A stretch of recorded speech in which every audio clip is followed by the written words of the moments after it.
1010XL is presented by Farah and Farah, exclusive injury law firm of the Jacksonville Jaguars. Protecting you and your family. Call 396-5555. Jacksonville. Now, get ready to spend the next 2 hours with our three sports-loving ladies. Mia O'Brien, Lauren Brooks, and Taylor Dahl. This is Helmets and Heels on 1010XL. Show me what you got, pretty lady. Welcome into a Thursday edition. That's right. That means the weekend is around the corner. We started our weekend last night at the Jumbo Shrimp game. Unfortunately, the Jumbo Shrimp lost to the Worcester Red Sox, but it was an absolute blast, and y'all got to enjoy the rotating hot dog. It's the change-up hot dog. I kept forgetting the exact name that was described. Which makes so much sense. Yes. now knowing it's not rotating hot dog, when I described rotating hot dog to some other vendors, they're like looking at me like it's roulette. I think you called it roulette. Right. Hot dog. And the thought was because Hoptinger does the roulette burger, the roulette sausage, and so that's why that was what I was describing it as. But yes, the change-up hot dog. I'm very happy to announce that I found it. I had to go to about 6 different vendors at the Jumbo Shrimp before I could finally find. I scoped it out because I scoped the hot dogs. All Taylor. Taylor found it. So if you're familiar with the Dollar Beer Thursdays, it's underneath when you walk in the entrance across from the arena. That's where the beers are, and if there's other drink specialties. There's a church right there, too. That little tucked away corner, that's where the change-up hot dog is, which this week, because it's the Woo Sox, and I guess because it's the first week of the change-up hot dog, because I asked the man behind the concession stand, beans because Boston? And he was like, sure. And I was like, cool. Had French fries, beans and chili, onions, mustard, cheese on the hot dog. So you can rate my hot dog at the text line, Design My Lifetime Enclosures, 904-641-1010. I posted a picture on X, very too. interesting. I was going to say, Taylor's I just went for the chili cheese one last night. I'm not big on baked beans in general, let alone on my hot dog. But yeah, I usually go Italian sausage with the onions and peppers on top. It's delicious as well. But yeah, we had an absolute blast. Thanks to the Jumbo Shrimp for having us, and certainly get out there. Tonight, Thirsty Thursday, like Mia said, and then tomorrow night, Red Shirt Friday, fireworks after. Always a good time, and this time of year, it's so nice out as well. We thought it might be a little warm, and then the breeze I felt kicked in. great, honestly. Yeah, and you always have to remember there's a breeze at the beach, and then there's usually a breeze along the St. Johns River as well. So yeah, good stuff there at the Jumbo Shrimp. We almost got hit by a few foul balls. That is always a concern. I threw my drink on accident, so that was a part of it. And then we couldn't remember which inning they stopped serving drinks, and so we might have been shut off. All right, so let's get into the Jaguars. So as I go through the offense and the defense, looking at 2024's official depth chart, the first one that was official that the Jaguars released, and I go through and I look at all the different changes that have been made offensively, and then a few changes that have been made defensively after free agency, obviously not the draft yet. I'm wondering if I've been too focused on the offensive players that this team is going to get, because they haven't made as many defensive changes, and we all know that the defense wasn't good, yet they've made a lot of offensive changes. All right, so let's go through it. Left tackle to start 2024 was Cam Robinson. He's gone, as we know. Walker Little, I think that's a huge question mark right now. Is Walker Little going to be the 2025 starting left tackle? Yes. I don't know. If they draft a tackle at 5, then I would say no, but certainly we shall see. Left guard Ezra Cleveland, think he starts in 2025? Yes. Yeah. As of now, I would say so, but again, we'll see what they do in the draft. I much like the scouting department, which we've discussed a lot this week, much like how Rome wasn't built in a day and you're not going to be able to overhaul that part of the operation in a single year. Many of the starters from last season that remain are going to have to still be starters solely because you can't trot out 14 rookies. I know the Rams did it 2 years ago, but that was out of necessity because of holes. I don't think it would be wise, nor do I think the cap situation would allow for it to be a complete 22 brand new starters, for example. Yeah, what's fascinating is the Rams were like the epitome of being in cap hell after obviously putting all their chips to the table and winning the Super Bowl, which it worked. But we all kind of looked back and said, well, that's not sustainable.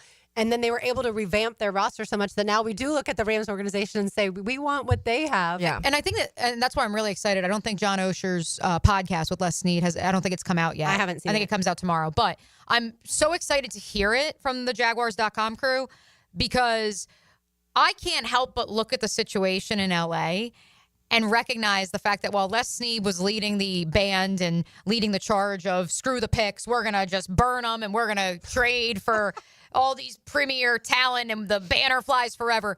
As that's going on, simultaneously, you have James Gladstone and this analytics department that are creating the JARS system. They are creating this entire alternative approach to the draft. And those two things were going on simultaneously, even if we were so focused on all of the high money free agents and big names that they were trading for. Yeah, and I think that if we're going through this, and my hope would be that the 5 that are listed right now, when we're talking about a Walker Little, Ezra, Robert Hainsley, Patrick McCarry, and Anton, at least one of those are not starting would be my hope. Just because I've already shared, I don't think this line is any better. I think it might be a little worse than what we had last year. And because of Mitch Morse, I think that there's certain things that we talk about with Mitch Morse and Sheriff and Ezra. They're pretty decent players, honestly. Some of it more of it involved some injury issues and other things going on, and some of these guys having to move or back end of their careers. And so that started to play a factor at certain times. But I think that those 3 are better than the interior 3 right now. And that worries me a little bit. So my hope, I don't know which one. That's where I don't know what the Jags are thinking. I don't know what Liam Cohen is looking at this offensive line and thinking. And the Walker Little conversation, I think, is going to still be talk about what level you actually think Walker Little can play at. And there's a reason that he has been moved around. There's a reason he hasn't been able to really win over that spot. We'll find out what that is this year. But to me, I would want at least one of these positions to be somebody they've drafted and they're able to develop, and you have somebody for the next decade that is a Liam Cohen, James Gladstone guy. I think the interior of the offensive line was fine with pass blocking for the most part of last year, but terrible at run blocking. And yes, Sheriff had injuries, Ezra Cleveland at times too, but I think Sheriff also, and this is no offense to him, I think he just reached the wall.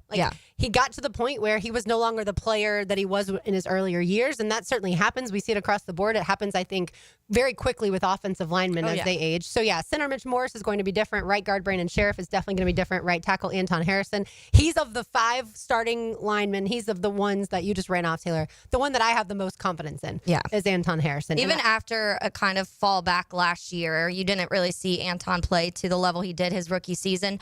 He is the one for me that I would say if out of these 5 guys, Anton's the one that I can picture being here for 5+ years. The rest, I don't know. And the interior, I hope not. Big year. Yeah. Big year for Anton is all I'm going to say. Definitely. A lot of what I've heard from previous regime, people around the Miller Electric Center now, big year for Anton is all I'm going to say. This has to be a big year for him. Has to prove that it's getting done on the field, getting done off the field, locked in.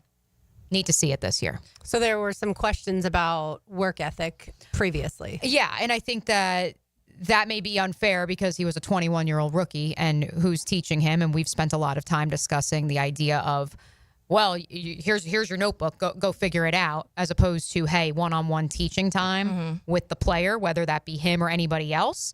And I think that was an issue at multiple positions with some of these young players. And, of course, everyone's favorite word, onboarding. So it will be curious to see how many of those young players seize the moment, seize the opportunity, and recognize, hey, I wasn't drafted by this group. I've got to prove to them. It doesn't matter where I was drafted, how highly the previous regime thought of me. I've got something I have to prove. And I don't put Evan Ingram and Christian Kirk in that category. I've never heard that they weren't working hard. No. But I do think that to change over the culture, sometimes you do have to move on from, even like Liam Cohen said, good football players, and that's hard to do. But if you want to establish your culture, I don't know that you can have some of those guys like the holdovers. I'm not saying that they were drafted by the Jags by any means, but they've been here long enough. They've been entrenched here long enough that I think that was more of a culture thing. Those two, yes. Those but two, I think that, look, and we ran through it on Duval Rundown this morning. We specifically zoned in on the safety position and best fits for the Jaguars throughout all 7 rounds and even undrafted free agency in the upcoming NFL draft. And we had the conversation. I said to Gus, on paper, the Jaguars have 5 safeties. They should not be drafting any safeties if they're keeping all 5 that they currently have on the roster between Darnell Savage, Eric Murray, who they signed in free agency. You can't move on from Darnell Savage and his contract at this juncture. Dewey Wingard, Daniel Thomas, Antonio Johnson. Those last 3 names, one of them was drafted by the previous regime, disappointed in his first full season as a starter. The other 2, they weren't even drafted by the regime 2 seasons ago. The one 3 regimes ago. Yeah. So, again, and I love both those guys. And I think that they are integral to the fabric of what Jacksonville has been. Yeah. Both through the Doug Marrone, Doug Peterson, the he who must not be named era. But that's not to say that they are untouchable. And I think that that's not just guys like Dewey and DT who are special teams aces. Shout out to God's Gunner. I think that's across the board, as you saw with Christian Kirk, as you saw with Evan Ingram. And I think you may see, and I don't know anything specific, but you may see it with some of those players who were drafted on day 3 the last 2 years by Trent Baalke at a variety of positions. We don't know how this regime feels about Jordan Jefferson. We don't know how they feel about DeAndre Prince. Those are names that, while, yes, you feel emotionally tied to them because the team that you root for spent inventory and spent capital on them, this new group, they're not tied to that. No, I want to say John Oehser, real quick, Taylor. I want to say John Oehser, when he joined the Frangie Show earlier this week, did say that this new regime does like Jordan Jefferson, but I don't know about the other players. Yeah, to me personally, there's very few people on this roster that I'm totally 100% committed to and tied to. And I feel like if I feel that way, then a whole new regime coming in here who doesn't have those attachments whatsoever has to feel that way too. And we've already seen that early. And Mark Long, we'll get to some of the comments he was talking about the Gators, but when he was talking about the Jags yesterday, he made the comment of saying this is almost a rebuild without saying the word rebuild. And that stuck out to me because I do feel like when you go and the moves you make with an Evan Ingram and a Christian Kirk, who were probably 2 of your better players the last couple years, you parting ways with that, to me, is showing that they want to make this their own. They want to, yes, in the culture side of it, but obviously the level of talent and the scheme and everything has to match what they want to put on the football field. And they didn't feel like a large majority of these guys fit what they wanted to do or felt like they could do. Absolutely. All right, let's finish the offense. Tight end Evan Ingram, obviously that'll be different. Tight end Luke Farrell, also different if you have 2 tight ends on the field. Wide receiver Gabe Davis. Is he a starter in 2025? I mean, he has to be here financially. But is he a starter? That's what I wonder if the draft will send us a message as to whether or not he's a starter. I have held firm. I hope there's a receiver drafted. Right, excuse me. That can't start. I have held firm that I believe the Jaguars are going to spend the bulk of their capital in the draft on the first 2 days in the trenches. Now, given the reports and the consensus, I think, across the board that this is not an elite wide receiver draft, maybe contrary only to what who joined Jags yesterday from ESPN? Matt Miller. Matt Miller is probably the only person I've heard say that this is a deeper wide receiver class. I know he's much higher on Luther Burden than the rest of the world because I've heard a lot of people honestly high on some of those guys. Right. And I think people are high on them, but are they top end ones like what we saw last year? No. Can you find that one later in the draft? I'm not so sure. Yeah. And so maybe need a one. Right. You don't. Correct. So you're looking for someone to replace Gabe Davis in theory. Quarterback Trevor Lawrence obviously will be the starter. Mac Jones, different backup. Running back Travis Etienne, Tank Bigsby. They're obviously both still here. Christian Kirk is a receiver we've just discussed. Obviously, he moved along to the Texans, and so there will be a new receiving core overall. And then wide receiver Brian Thomas Jr. will obviously also start. So that's, by my count, 1, 2, 3, 4, 5, 6, 7 different starters on offense that have changed to this point. And we'll get to the defense on the other side. You are listening to Helmets and Heels on 1010XL 92.5 FM. Your home for Gators hoops is 1010XL. Florida's 3rd national championship is a Texas 2-step away. The Fighting Gators and Auburn Tigers tangle in San Antone. Saturday at 5:30 on 1010XL. Jags fans, here's your chance to score a trip to Green Bay for round 1 of draft night. Through the Everbank Draft Night Experience Sweepstakes, one lucky winner and a guest will be there live and in person to see the Jaguars make their first pick. To enter, visit everbank.com/draft by April 4th. That's everbank.com/draft. No purchase necessary to enter or win. Open to legal residents of the United States and D.C. 18 and older. Entry period from 3/3/25 to 4/4/25. For official rules, prize description, odds of winning, and other details, visit everbank.com/draft. Sponsor and administrator, Everbank N.A. Oh my gosh. Oh my gosh. I love it. You shouldn't have, but I'm glad you did. The love that a little box from Beard's Diamonds can hold is something that those big box jewelry stores can't understand. As Town Center's only locally owned jeweler with international connections, Beard's Diamonds knows that our little boxes are full of promises, celebrations, milestones, and magic. Big box jewelers only have big overhead and big markups, but Beard's Diamonds sees the big picture of the little box. That's why you can look to us for a great selection of dazzling diamonds and designer jewelry, and a listen-first approach to helping you turn what's in a little box into a big part of your special someone's life.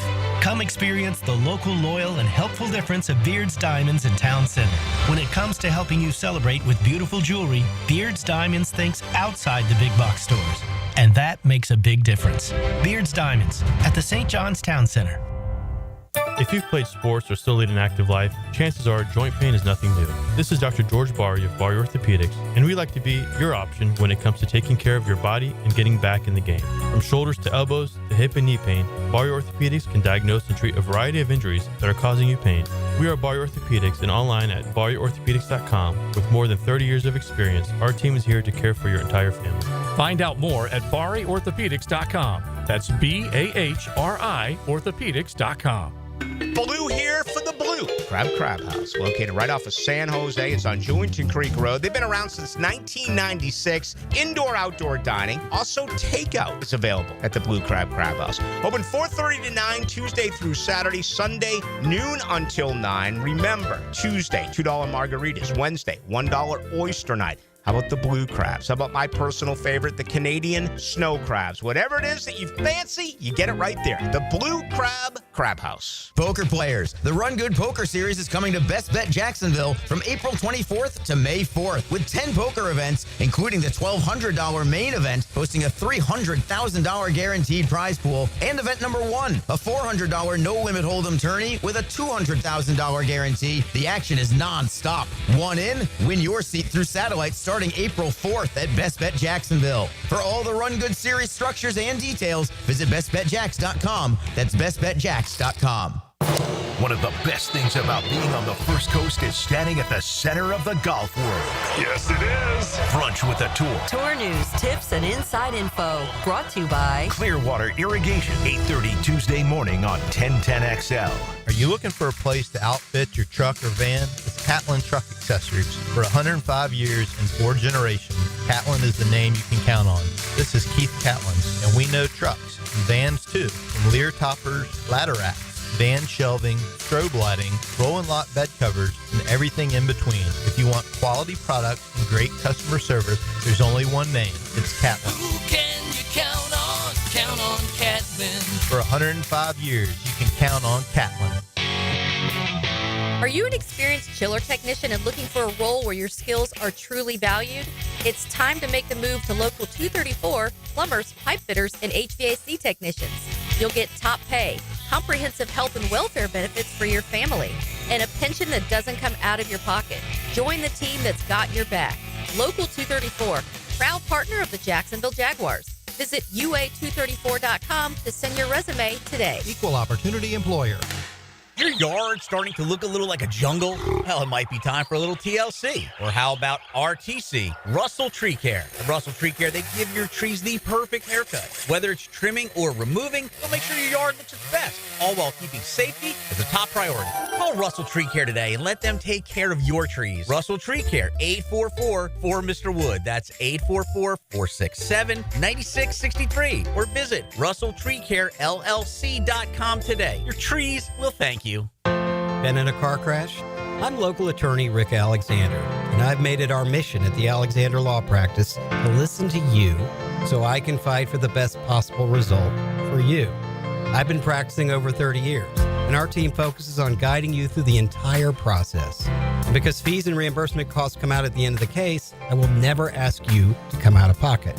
For a free review, call 904-400-6600 or log on to alexanderlawpractice.com, Jacksonville.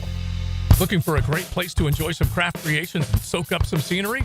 Bernardina's Mocama Beer Company is a must-see and must-try. Nassau County knows it. Visitors need to find out about it. Mocama means near the big water where the sun is born. And if you visit their tap room in Fernandina Beach, you'll see how they've mastered equal parts precision and art in creating great flavors from IPAs to Pilsners, lagers, and sours, plus plenty more. Mocama.com, Mocama Beer Company. Start an adventure and find them in Fernandina. 1010XL is presented by Farah and Farah, exclusive injury law firm of the Jacksonville Jaguars. Protecting you and your family. Call 396-5555. Jacksonville. I don't practice Santeria. I ain't got no crystal ball. We were just having a conversation last night. I was like, did you do this on Sublime. purpose? RJ didn't even know. That's funny. We were chatting with our former consultant, and he said, "Well, I don't get this whole Sublime thing." And I was like, "Now you are attacking a band of my high school era, and I love Sublime, so don't say anything negative about Sublime." Mia O'Brien, Taylor Dahl, RJ Saunders. I'm Lauren Brooks with you. Just talking about the Jaguars offense as far as the changes that have already been made, and this is, of course, after free agency. Still, changes will be made after the draft. So lots of changes on offense, but for my count, only 2 starters on defense, and we'll go through it. Nose tackle Devon Hamilton. As of now, the starter. That certainly could change. Defensive tackle Eric Armstead. I would pencil him in as a starter. Again, that could change. Defensive ends, I think we can be pretty confident. Josh Heinzel and Trayvon Walker are going to be starters. We have, of course, our basketball analyst here at 1010XL, Foye Luakin. I'm going to say he's 100% starting on this defense. If he's not, I feel like something's gone drastically wrong. Will and Sam linebacker, very interesting with Chad Muma, Devin Lloyd. Again, on last year's official depth chart, it was Chad Muma or Devin Lloyd at will. At Sam, it was Chad Muma or Yasir Abdullah. So we all were like scratching our heads, I remember, about that official first depth chart. But either way, cornerback Ronald Darby, he's gone. So there's your first definite change. Cornerback Tyson Campbell, he'll be a starter. Andre Sisco's gone, so you definitely need a starter at safety. That's the other automatic one. Like Mia mentioned, Darnell Savage still here, certainly could be a starter. We'll see. And then special teams isn't going to change other than your kick returner because Devin Duvernay's gone. So the whole point of this to me was I do wonder if they might spend more draft capital looking at the defense because they haven't made enough changes, or in my estimation, they don't think they've made enough changes. James Gladstone came out and said it. He straight up, and I asked him at the end of the presser a few weeks ago, and I said, I was like, how would you evaluate the edge and defensive tackle class and in the draft versus what you could have acquired in free agency and the room you currently have? And he straight up said, we are going to play these rookies. We are going to get them on the grass. Plural, rookies. That's all you need to know, folks. They are going to draft defensive linemen, and they are going to play right away. And what about the secondary? Do they have enough pieces in the secondary? Are we viewing the secondary differently than how they view it? Yeah. Yes and no. Well, I don't like the secondary. I'll just say that. Right. So here's the thing.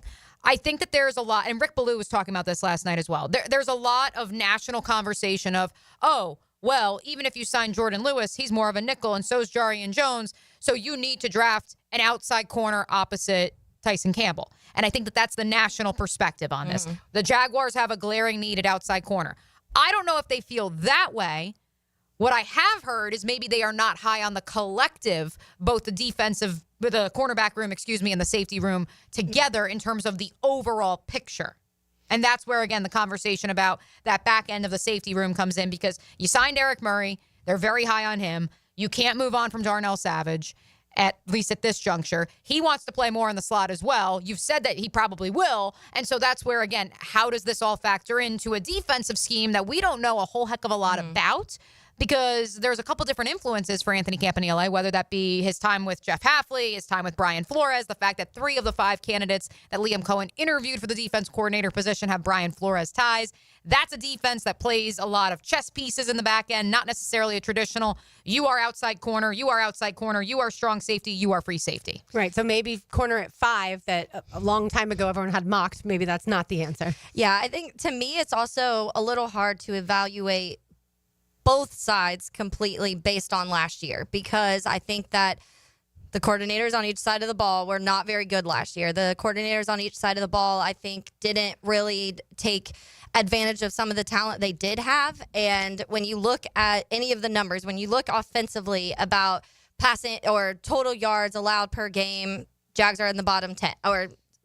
Defensively, passing yards allowed per game, Jags are in the bottom 5. Scores or points per game, Jags are in the bottom 5. But then you switch it over to the offense and you talk about actual yardage per game for the Jaguars offensively. They're in the bottom 10. Points per game for the Jags in the bottom 5. So both sides of the ball were not good. Both sides of the ball had a lot of issues. But what you have to, I feel like, diagnose, and what James Gladstone and Liam Cohen and I almost said Trent Baalke, Tony Baselli all have to evaluate The now. initials are the same. Yeah. Is how much of that was scheme? How much of that was players being played in the wrong position, like an Eric Armstead? How much of that was factored into some injuries happening, like a Trevor Lawrence, some of those offensive line injuries? I think they have to kind of take a step back and keep an eye on that, because to me, I think like I said, there's very few people on this roster that I would be sad if they left. I could probably count one hand of players that I would be devastated if they were not on the Jags this next year.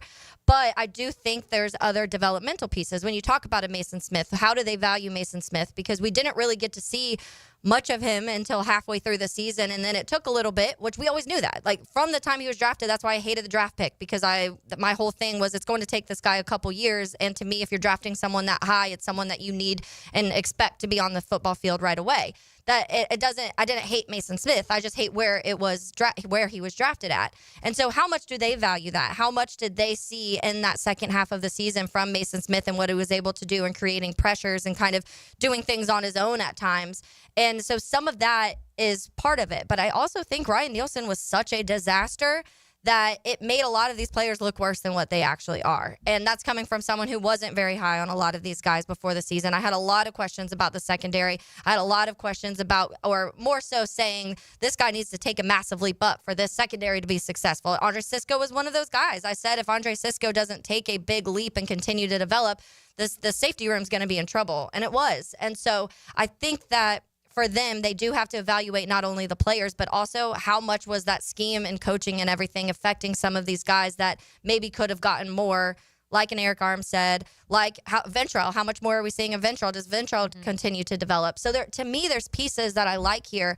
It's just how much do they value those and how much do they compare that to, okay, I love this guy so much that I'm going to draft him and this guy's going to be replaced because I didn't see enough last year. Sorry, go ahead, Lauren. I was just going to say, they obviously have no issue in replacing guys. Yeah. But Taylor, I'm not going to put you on the spot, but the world's going to need to know the 5 guys that you would be not devastated, or you would be devastated if they're not going to be a Jag. Yeah. So I'm going to make you think about that, because that's not very many players. And while we let Taylor think on that and then come up with her list of 5 players, a little bit of breaking news, if you may, RJ. Now, breaking news.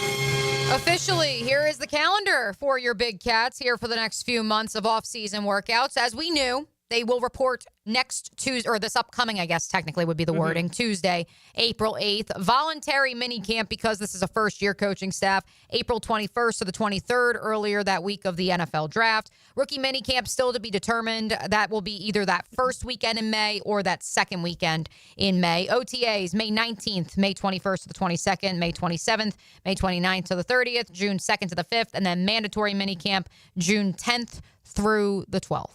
I love that rookie minicamp and the players no longer coincide, because back in the day, obviously, when the players was in May, you had to try and split your attention, which can be very difficult. That's exciting. We have, like you said, those dates, and I would imagine with a new coaching staff that voluntary minicamp, as I use voluntary in quotes, is going to be less, even though I know they cannot say that per the NFLPA. But I have a feeling that it's going to be strongly encouraged, or attendance is going to be strongly encouraged. That's my guess. Yeah, I mean, from talking to some players, I can tell you this. It sounds like it will be very highly attended, as will opening day, if you may, Tuesday. It sounds like that's pretty much, from every player and camp that I've talked to here in Jacksonville, yes. It sounds like pretty much everybody will be in attendance come Tuesday. Yeah, I feel like we've gotten to that point now. It used to be like, and some teams you still kind of hear it, but I feel like here we've had the attendance has been a thing, and I think that maybe that factors in a little bit to certain players that have been here being like, we're tired of losing. Can you guys all come to camp so we can get to this together as soon as possible? But we have seen a pretty high attendance here in Jacksonville for the most part for years, even when things weren't going the way maybe you wanted them to go. There's a lot of new faces to meet. If you haven't already met Tony Baselli, the Executive Vice President of Football Operations, I'm sure most of them already knew who he was. But if you haven't met the general manager and the head coach and your position coaches, the offensive coordinator, the defensive coordinator, there's a lot of new faces, like I said. All right, Taylor, who are the 5? So the 5 are Trevor Lawrence, Brian Thomas Jr., Trayvon, Josh Hines-Allen, and Foye. Those are my 5 that I would not want to lose. And I will also preface that by saying that this is the last year I'm saying that for Trevor Lawrence. I'm surprised he's in your 5. It took me a second, but it's not easy. I know how hard it is to find a quarterback, and so I don't want to just erase that because I do think that we've seen pieces, but this is the last year I'm saying that without him actually proving it to me. And then there's those cusp guys. There's like a Jarian Jones, there's a Brenton Strange for me, there's a Tank Bigsby for me that are right on that next level where this year could change them into that category. But to me, those 5 to 8 players are the only ones that I would say, like, hands down, if they aren't on this roster week 1, that I'd be a little upset. Tyson Campbell, Ventrell Miller. And Ventrell is probably one of those cusp players because I really, really liked Ventrell last year. But again, he's one of those ones that I need to see another year of it where they play it. Jarian, I loved Jarian last year, but now I'm concerned about him moving on the outside, so I need to see that where the new position he's playing. Tyson I like too, but Tyson, because of injury issues and other things, I wouldn't be devastated. Robert off the YouTube chat line, do you think Trevor will be on a pitch count during OTA workouts? It's funny that Robert asked that question because we're about to spend the whole next segment talking about injuries and quarterbacks and shoulder things. So as far as Trevor is concerned, yes, I 100% think. As do I. And I believe they will also bring in camp arms. Even if he didn't have a shoulder injury, they would bring in camp arms so that he's not getting overworked. But yes, he was out of the sling, in February? Yeah. I mean, the fact that Liam Cohen said at the owners' meetings this week that Trevor had started throwing was a bit surprising to me. And I wonder exactly what throwing entailed. But it's better than not throwing. Right. He said he's working out. Better than not. Right. Well, throwing. he said he's working out, 2 days a week or two times a day. 2 times files a day. happening in Gainesville. Yeah. Oh, we'll get to that next. You're listening to Helmets and Heels on 1010XL 92.5 FM. Now, another classic moment in Jags history. Big play, 35 from the 16. Mark at the line of scrimmage. Takes the snap, turns, looking for Jimmy in the end zone. Touchdown, Jaguars! Touchdown, Jaguars! Touchdown, Jaguars! Home of the Jaguars. 1010XL. Call 904-500-COOL. Ideal Conditions. Ideal Conditions Heating and Air Conditioning is your go-to for all AC repairs and replacements. Just gas your AC. For exceptional service, call 904-500-COOL or visit idealconditionsjacks.com to schedule your estimate today. Call 904-500-COOL. Honk if you see us. Call for service. Ideal Conditions. Idealconditionsjacks.com. Friendly competition meets great futures. It's the Birdies and Bounces Tournament presented by the Mackenzie Noel Wilson Foundation Friday, May 9th at the Yards. Where else can a pickleball tournament, 15 holes of golf, food, fun, beverages, raffles, and great activities help a worthy organization like the Boys and Girls Clubs of Northeast Florida, where 59 clubs serve nearly 6,000 youth daily. For tickets and team registration, email Charlie C. at bgcnf.org. This is Mark Nato. My sons and I have seen the doctors and PAs at Southeast Ortho for everything from lumbar spine stress to elbow tendonitis. Southeast has always been there, been truthful, and always been on point. Everything they say happens. We can't thank them enough for what they've done and the great care that they have taken of our sons. Relieve pain and get back to life. Southeast Orthopedic Specialists. The magical basketball ride continues for Gators fans this weekend, and now you can remember all 34 Gators wins with a full-size Season to Remember basketball for only $149.95, featuring scores of every game along with embossed logos, championship history, and more on panels of the ball. Order now. Get one of only 5,000 licensed balls. Call 800-345-2868, 800-345-2868, or visit nikcosports.com. Beat the spring cleaning rush with big savings and priority booking by calling our heroes at Zero Res. This month, get Zero Resified from Jacksonville's #1 carpet cleaner. You'll get 25% off all cleaning services. That's right, 25% off. Check out 8,000 raving customer reviews if you don't believe me online. Call them, 904-287-5727, or visit their website, ZeroResJacksonville.com. Zero Res, spell it forwards or backwards. It's the right way to clean. Zero Res. This Date in Sports History is brought to you by Southeast Orthopedic Specialists. On April 3rd, 2002, San Francisco Giants outfielder Barry Bonds becomes the second player in baseball history to begin the season with consecutive 2 home run games. I'm with Greg from Cycles of Jacksonville, and there's so many cool products that are on the line at Cycles of Jacksonville. Showroom is Atlantic and Regency, and we're talking, Greg, you've got from any level of price point, the experienced rider to the inexperienced on-road, off-road. We've got it. We've got ATVs, we've got motorcycles, we've got scooters, we even have the new Honda boats. We've got something for everyone. Don't forget about the boat line from Honda. It's all right there, waiting for you. Atlantic and Regency, or Cycles of Jacksonville's Facebook page. Hey, I'm Tony from Tony D's Pizza. People ask me all day long, is it the water that makes the difference? Well, yes and no. Even water can't make a good pizza. It's the ingredients, too. The best tomatoes, the best flour, and the best cheese. Oh, and a lot of love. Tony D's New York Pizza, Bay Meadows and 295. Your Jacksonville Sharks are back and ready to take the field for the 15th anniversary season. The Drive for 5 starts Sunday, April 6th as your Sharks take on the Las Vegas Nighthawks. Ask about special ticket pricing for all youth sports teams at jacksharks.com or call 904-621-0700. 904-621-0700. Go Sharks! Crosser here. Sharks football is back. Come celebrate the 15th anniversary season this Sunday, April 6th, as the Sharks take on the Las Vegas Nighthawks in their home opener at the VyStar Veterans Memorial Arena. Already 1-0, the Sharks look to crush Vegas on Pirates and Princesses Night. Have some family fun and break out your best pirate hat or tiara. We're not but humble pirates. For tickets and special pricing for youth sports teams, go to jacksharks.com or call 904-621-0700. That's jacksharks.com or 621-0700. Mark Watson with Hardball Creative, here to share with you an actual client review. Dude, these shirts are sick. Check out the shirts and other sick promo items at hardballcreative.com. Hardball Creative. Hardball does it all. I'm here with Danny Van Sickle, director of the Electrical Training Alliance. Danny, tell me about your program. Hey, Rick, we're a 4-year electrical apprenticeship. Our students start out making over $40,000 a year and right now make over $90,000 a year, including benefits. There is no tuition or student debt. You just have to apply and get accepted. Did you say no tuition and no student debt? You heard that right, Rick. Once you're accepted to the program, your only cost for the books and the course fees. About $800 a year. That sounds like an amazing opportunity. How can I learn more? Just go to etajax.org and you can apply there. Apply by May 15th. Pick it here for Bout 9 Associates, where you'll find Jacksonville's most esteemed eye doctors at each of their locations.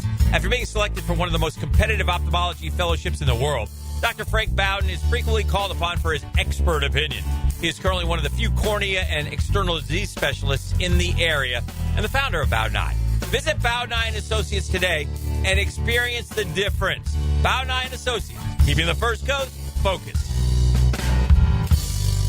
1010XL is presented by Farah & Farah, exclusive injury law firm of the Jacksonville Jaguars. Protecting you and your family. Call 396-5555. Jacksonville.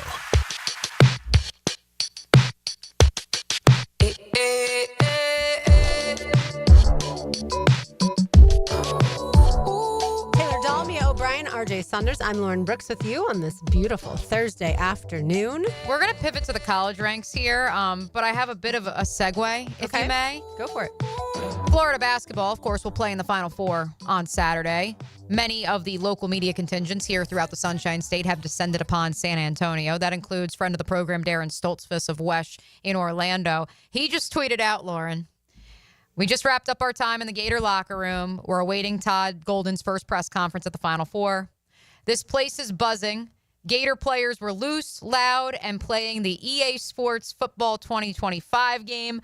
Multiple DJ Lagway chants broke out. Oh my gosh. Well, that is a perfect segue. I'm glad to hear that they're loose and they should be. Big game coming, Lauren. Big.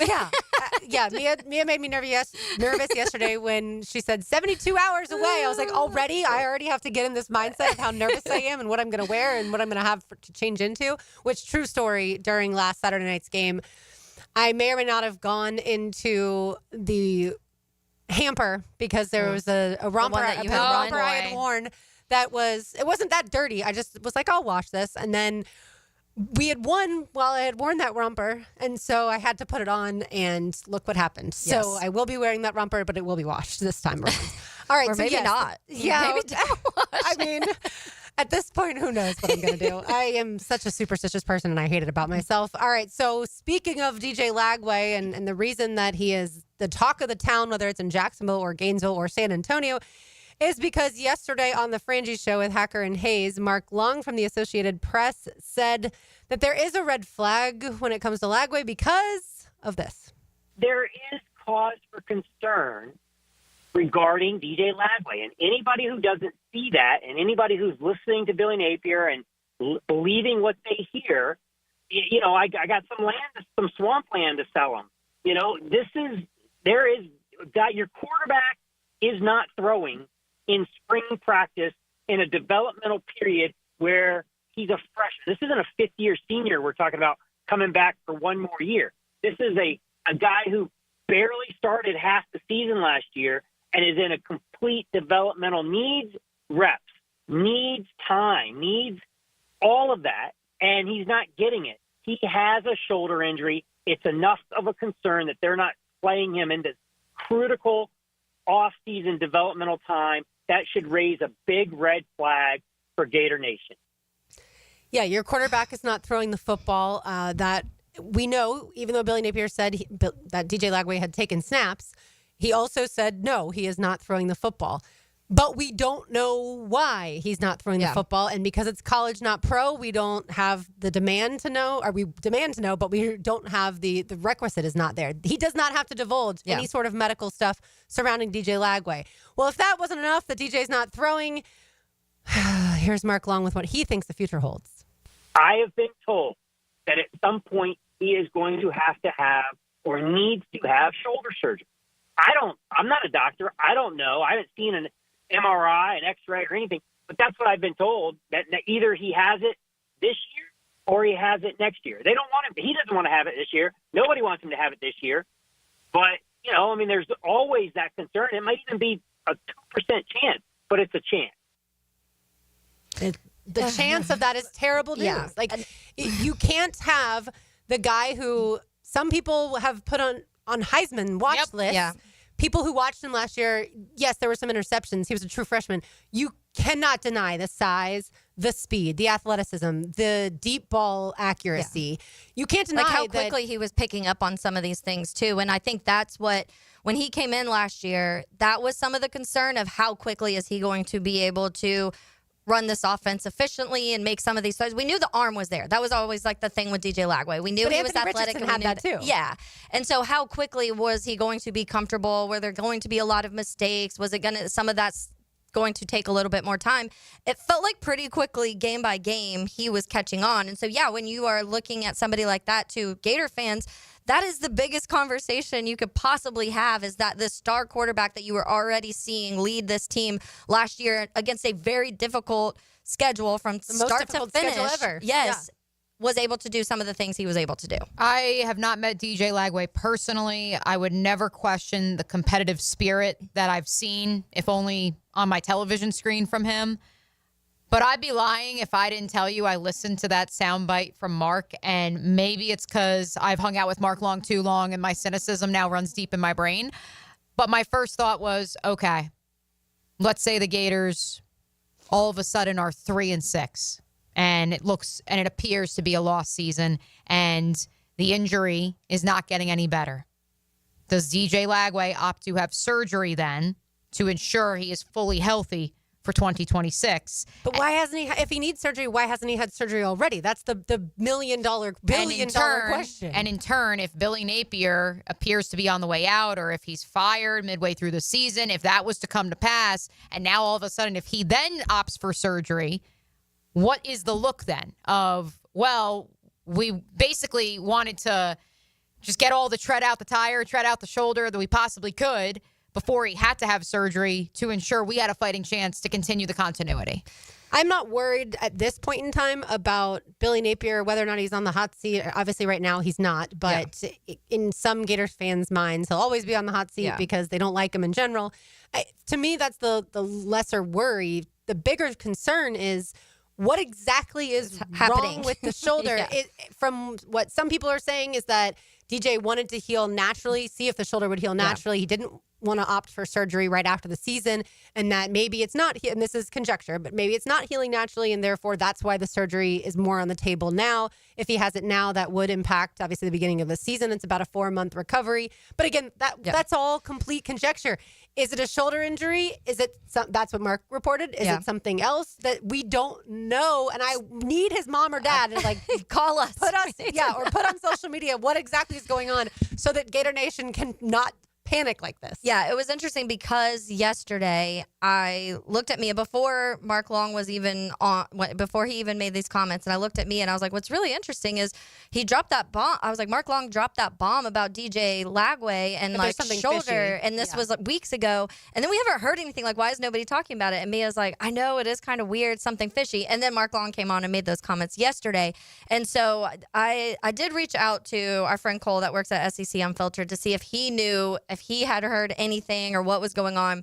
And his exact words to me was, could be a major issue, was the first thing he said. And I was like, well, what exactly is going on? Because we're hearing a lot of different things. We talked to Neil Blackman the other day, and he kind of made it seem like if it was a big worry, we'd be hearing more about it. But then Mark Long saying these things. And so he said he's getting a procedure done. Don't know much else. I heard upper body is what Cole said. Right. And procedure obviously is a wide range of things. Yeah. Like a procedure could be something very non-invasive, very minimalistic, outpatient that doesn't require even being put under. And then or I guess you could still be put under outpatient, but something that's not going to take a long recovery process. Or it could be something as major as reconstructive surgery. And none of us want to speculate because we don't get to go to Gainesville and see those practices. And the media wasn't even allowed to the first scrimmage practice. It's fishy. It is weird. And I think that to your point earlier, Lauren, when you're talking about what could have, the whys of why he could have waited, and I feel like the only thing to make sense, and this is just me assuming some of the things from other injuries that I've heard in the past of athletes and ways they go. If he had a conversation with somebody and this doctor says, there's two things we can do. We can have surgery, or we can do this physical therapy, and you can do this, this, and this, and you can try and avoid surgery, but that's not 100% guaranteed. And DJ decided to go that way. Like, that's the only thing in my head that makes sense is he was like, if I can avoid the surgery, I'm going to do it. But then now we're to the point where it's either gotten worse or the pain's starting to be a problem or something like that. And then now you obviously have to reconsider that decision that you've made. I think so much of this, two things. Number one, a lot of this stems from Billy Napier is cut from the same cloth as Nick Saban, Dabo Swinney. He wants to not only control everything going on in the fiefdom, he wants to control the narrative.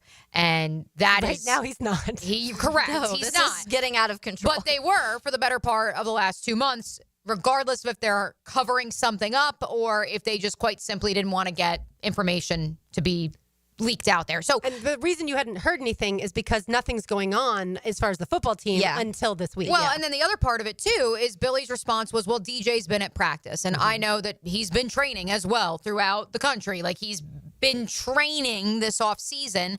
I now want to know exactly what training entails. Training his brain.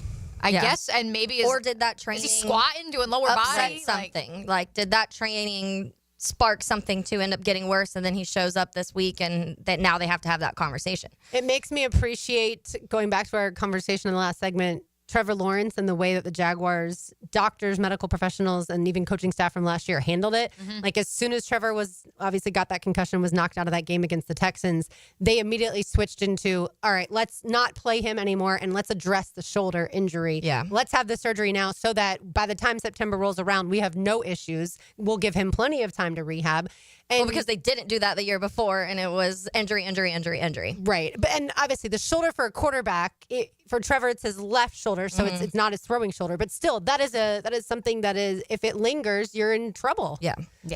Somebody please something's crazy. go to I know. Gainesville, find DJ Lagway, tell us Someone what's talk going to on. DJ. Well, he's at practice, evidently. So if we go to practice, he's there. Now So he's not throwing. Yeah, he's just taking the snaps and holding the ball. Maybe the new offense is going to be the wing tee, and he's going to hand the ball off every snap. Some wildcat offense. Yeah, no passing whatsoever. He's just going to run, although you can't obviously run the ball as a quarterback if you have a shoulder injury. Either way. Well, now, of course, I love that Gator fans, which by the way, I know we love Gator fans around here. There's a contingent of you Maybe that I do. I understand you have preconceived notions and feelings about Mark Long that are deep-rooted. Okay, cool. Well, he does work for the Associated Press, and he does have sources. So fan bases often find, it's not just Mark Long, fan bases often find people they think are too negative towards their team and towards the fan base. And so, for instance, like I know there's people that don't like Paul Feinbaum for that exact reason, but continue. To that same point, I found it hilarious that the same people that were crucifying having Mark Long on the radio were then saying, I can't wait to see if Aiden Warner can really spin it or not. That to me is just hilarious. It's very rich. It's very rich. All right, last one from Mark Long, since everybody loves to hear from him. And this goes back to what exactly caused the shoulder injury. Best case scenario is he heals up, he plays this season, and then he has shoulder surgery like the day after the season ends. Maybe it ends in the CFP, and he has shoulder shortly thereafter to repair what I believe is a high school injury that just has not healed the way it's supposed to heal, or the way they had hoped it would heal. And he played through it last year, played through pain. So, hey, again, don't question the competitive spirit of DJ Lagway. If he played through pain last year, I'm sure he could play through it again. But to your point, Lauren, with Trevor Lawrence, is that actually the best plan of attack long-term, not only for the Florida football program, but for DJ Lagway and his career? And by the way, Gator fans, Mark out here saying your season's going to end in the CFP. Let's not act like we're not sunshine and rainbows here, too. And that's what we have the conversation with a lot of injuries, the ones surrounding the pain tolerance conversation. And that's a lot of times up to the player, obviously. But what we saw at times with Trevor a couple years ago was that, maybe he was pushing through those pain tolerance, but the moment that pain starts affecting how you can actually throw the ball and play the game, then it becomes a bigger thing than the player. It becomes that the coaches and the medical staff having to have a conversation of you're not able to do your job to your full ability, and we need to talk about this. Well, we do our job to our full ability. No injuries around here, at least not as of yet. All right, when we return, I want everyone to hear a highlight from last night. Sorry, Braves fans. And we've got more to do as we go around the sports world. You are listening to Helmets and Heels on 1010XL 92.5 FM. Sharing ideas and emotions. 1010XL. So, you finally have some time to yourself. Even if it is just the car ride home, it's you time. And look at you. Do not disturb set before you even got in the car? Impressive. You've earned this moment to just chill and drive. This break is brought to you by Target Zero and the Florida Department of Transportation.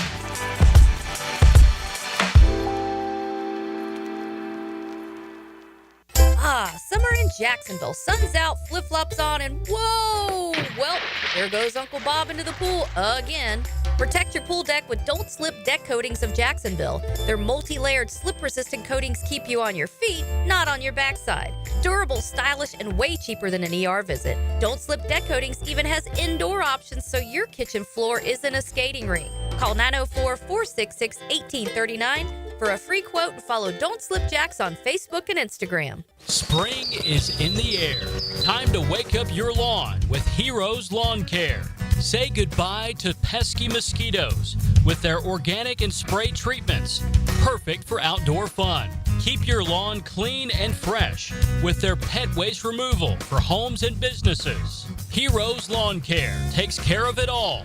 From mowing, edging, fertilizer, to irrigation, and much more. Visit heroeslawncare.com. Are you thinking about a pool for your home? Blue Haven Pools is Jacksonville's largest pool builder. They've built pools for over 20,000 satisfied families since 2000. It's never been easier to design the perfect pool for your home, family, and budget. Call Blue Haven Pools today at 904-620-0090 to get a free in-home estimate for your in-ground pool, or visit bluehaven.com. Don't let another summer pass by without a pool. Join thousands of happy Jacksonville pool owners in a Blue Haven pool.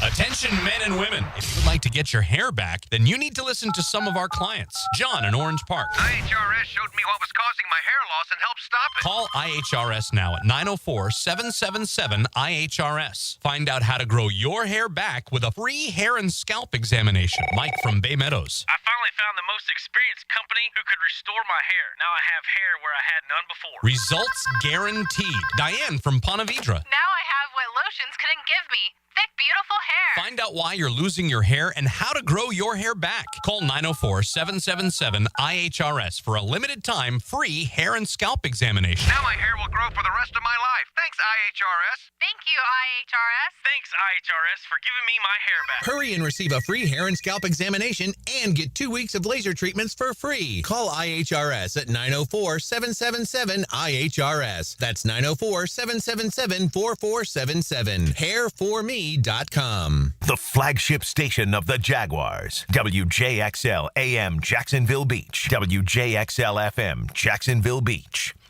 When you're experiencing sudden, unexpected dental pain, the last thing you want to hear is that your dentist can't see you until next week. That's why I'm so glad I found Harbor Dental Care. Whenever I call, they always find a way to see me within 24 hours, and they can usually fix whatever's wrong the same day. Plus, they have locations throughout Jacksonville, so no matter what side of town I'm on, I can always count on the same great care. If you want to find a dentist who believes in treating people right, learn more at harbordental.care. That's HARBOUR dental.care. How many schools are there in the Big 12, the Big 10, the SEC, and the Pac-12? When you file a claim with Southern Oak Insurance, we schedule one of our trusted vendors to work directly with you, which means a faster claim resolution. Find out more at southernoak.com. Our family protecting yours. Southern Oak Insurance. There are 16 teams in the Big 12, 18 in the Big 10, 16 in the SEC, but only 2 teams remain in the Pac-12. Yo, it's your main man E.T. here, and it's time to make those summer break plans. Clay County is calling. From paddleboarding on Doctors Lake to reeling in the big one on Black Creek or cruising to St. Johns River. There's no better place to dive into warm weather fun. Enjoy live music, local festivals, food trucks, and fireworks lighting up the night. Discover scenic parks, hidden trails, and must-visit local gyms. Your summer adventures start here. Visit exploreclay.com. This is Molly McDonald with your 1010XL Southeast Orthopedic Specialist Local Sports Update, brought to you by TopDressing.com. The Florida Gators' road to the NCAA Men's Basketball Championship continues this Saturday as they head into the Final Four to take on SEC foe, the Auburn Tigers, in San Antonio. The Gators last took on the Tigers in February when the Gators won 90-81. Gators head coach Todd Golden spoke on the Tigers ahead of the matchup. Competed against them 2 months ago, a program that we know a lot about. They obviously know a lot about us as well. Both teams have probably changed quite a bit since February 8th, played against each other. But I do think, our first game gives us some confidence, going into Saturday's tilt that, we've played well against this team before. We understand they're going to have some tricks up their sleeve and some things they want to do differently this time around, and we're going to have to adjust as well. Going into this game, I think we should have a good balance of confidence. Gators and Tigers Saturday at 6:09. Listen live on 1010 AM, 92.5 FM. It's 85 degrees at 12:57. Time and temp brought to you by Bueller Air and Plumbing. Stay cooler with Bueller.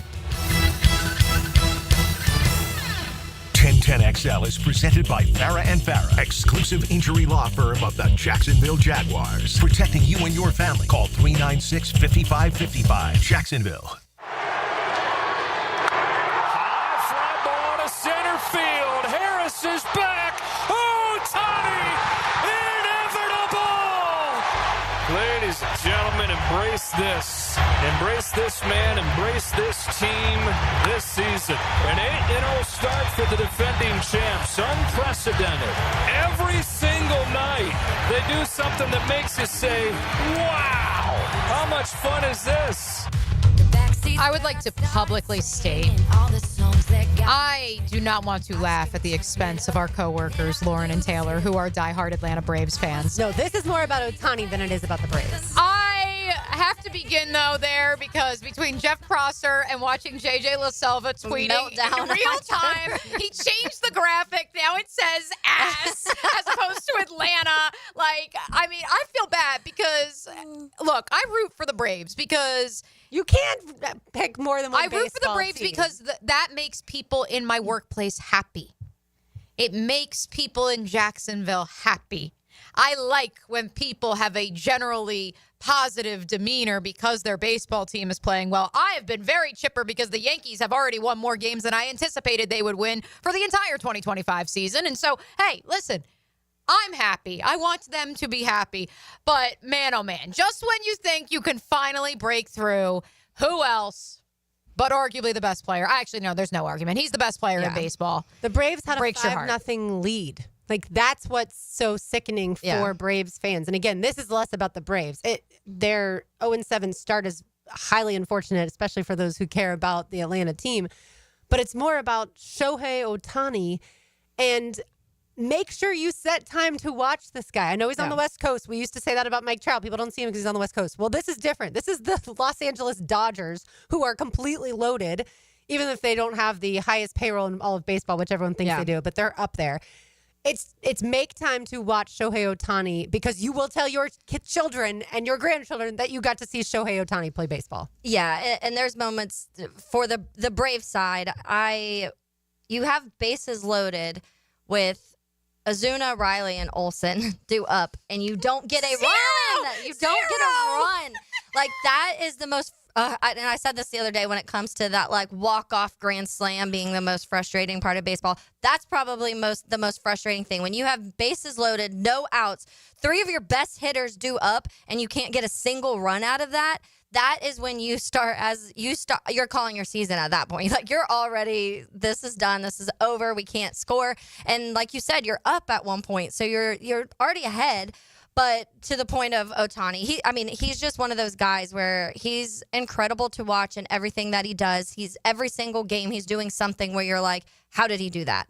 And there's not many players that you get that on a consistent basis or an every game basis. You have these players that you talk about in Aaron Judge, but I feel like we've even had the conversations of Aaron Judge and his droughts of, okay, is Judge going to get a hit at some point? Ohtani never has those moments. He just keeps going and never stops. Evidently, and again, I'm not trying to make this all about the Braves side of it because, yes, we should admire the greatness of the Dodgers, although plenty of Heeligans are now texting into the text line 904-641-1010 and lamenting that they hate the Dodgers more than they hated the Astros once upon a time.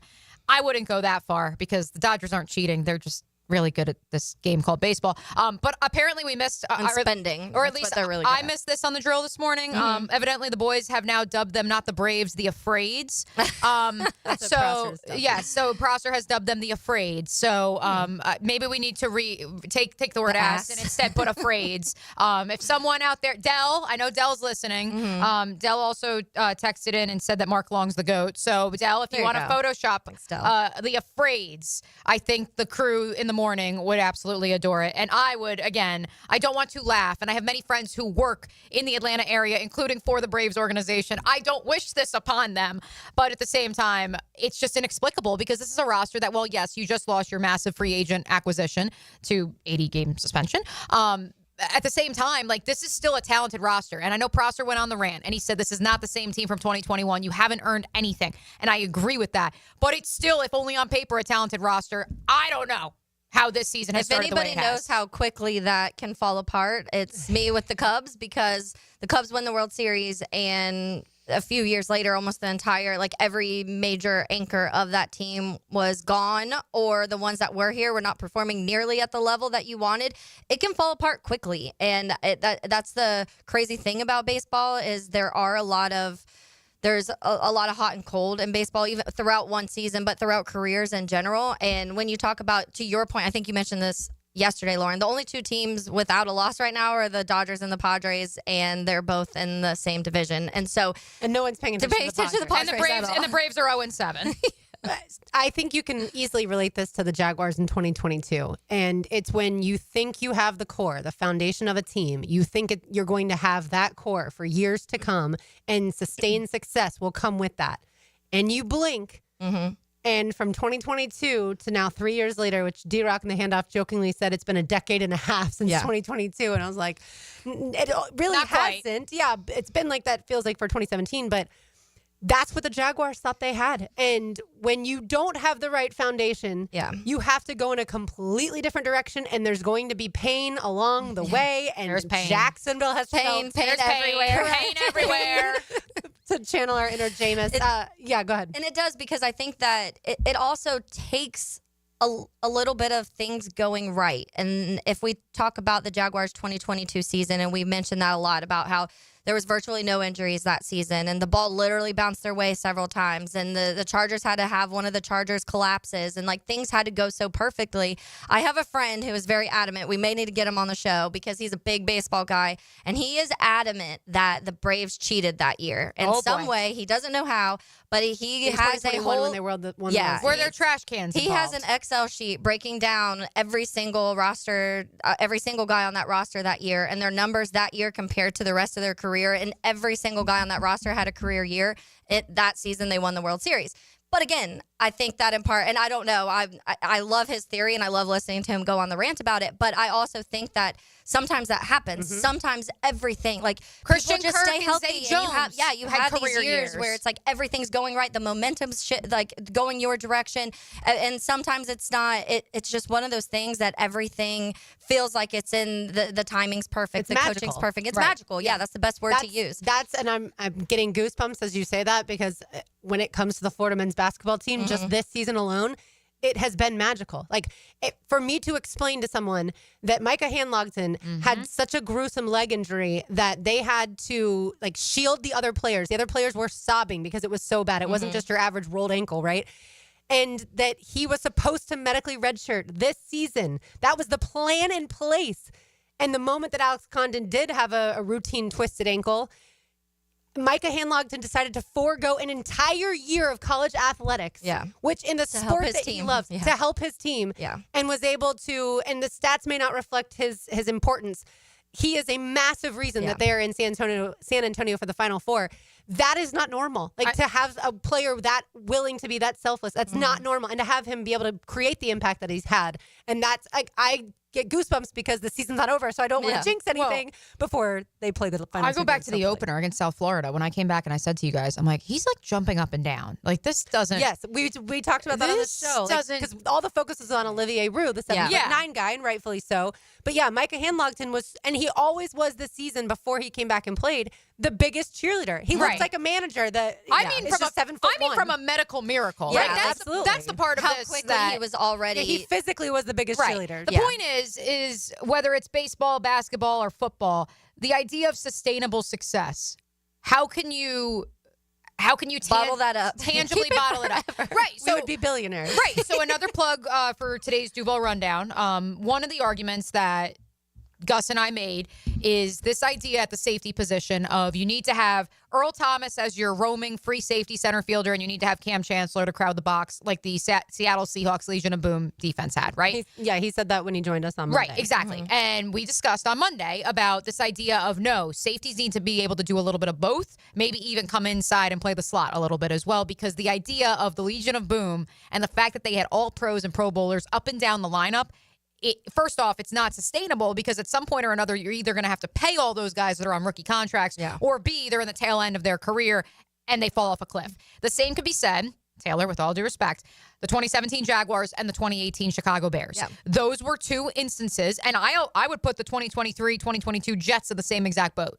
Those were teams that were built and predicated by their defense, but ultimately, either because they couldn't pay everyone or several of those players fell off a cliff, that was not sustainable. And so that's where, again, and I know each sport's a little bit different, but it's so fascinating to say what is the most recession-proof part of each sport, that if you can hit on this, the quarterback in football. The quarterback. If you can hit on the quarterback, if you can hit on a great, 1-2-3 punch in your rotation, if you can have 2 to 3 like consistent starting pitchers, like what is it that actually creates sustainable success? Because the thought of the Atlanta Braves in 2021, which also was a half decade ago, Lauren, by the way, the thought that now this is so far bygone. I know someone just texted in and they're like, this is like an eighth, not even of the NFL season, like an 18th of the NFL season. Like we've got a long way to go, and I agree.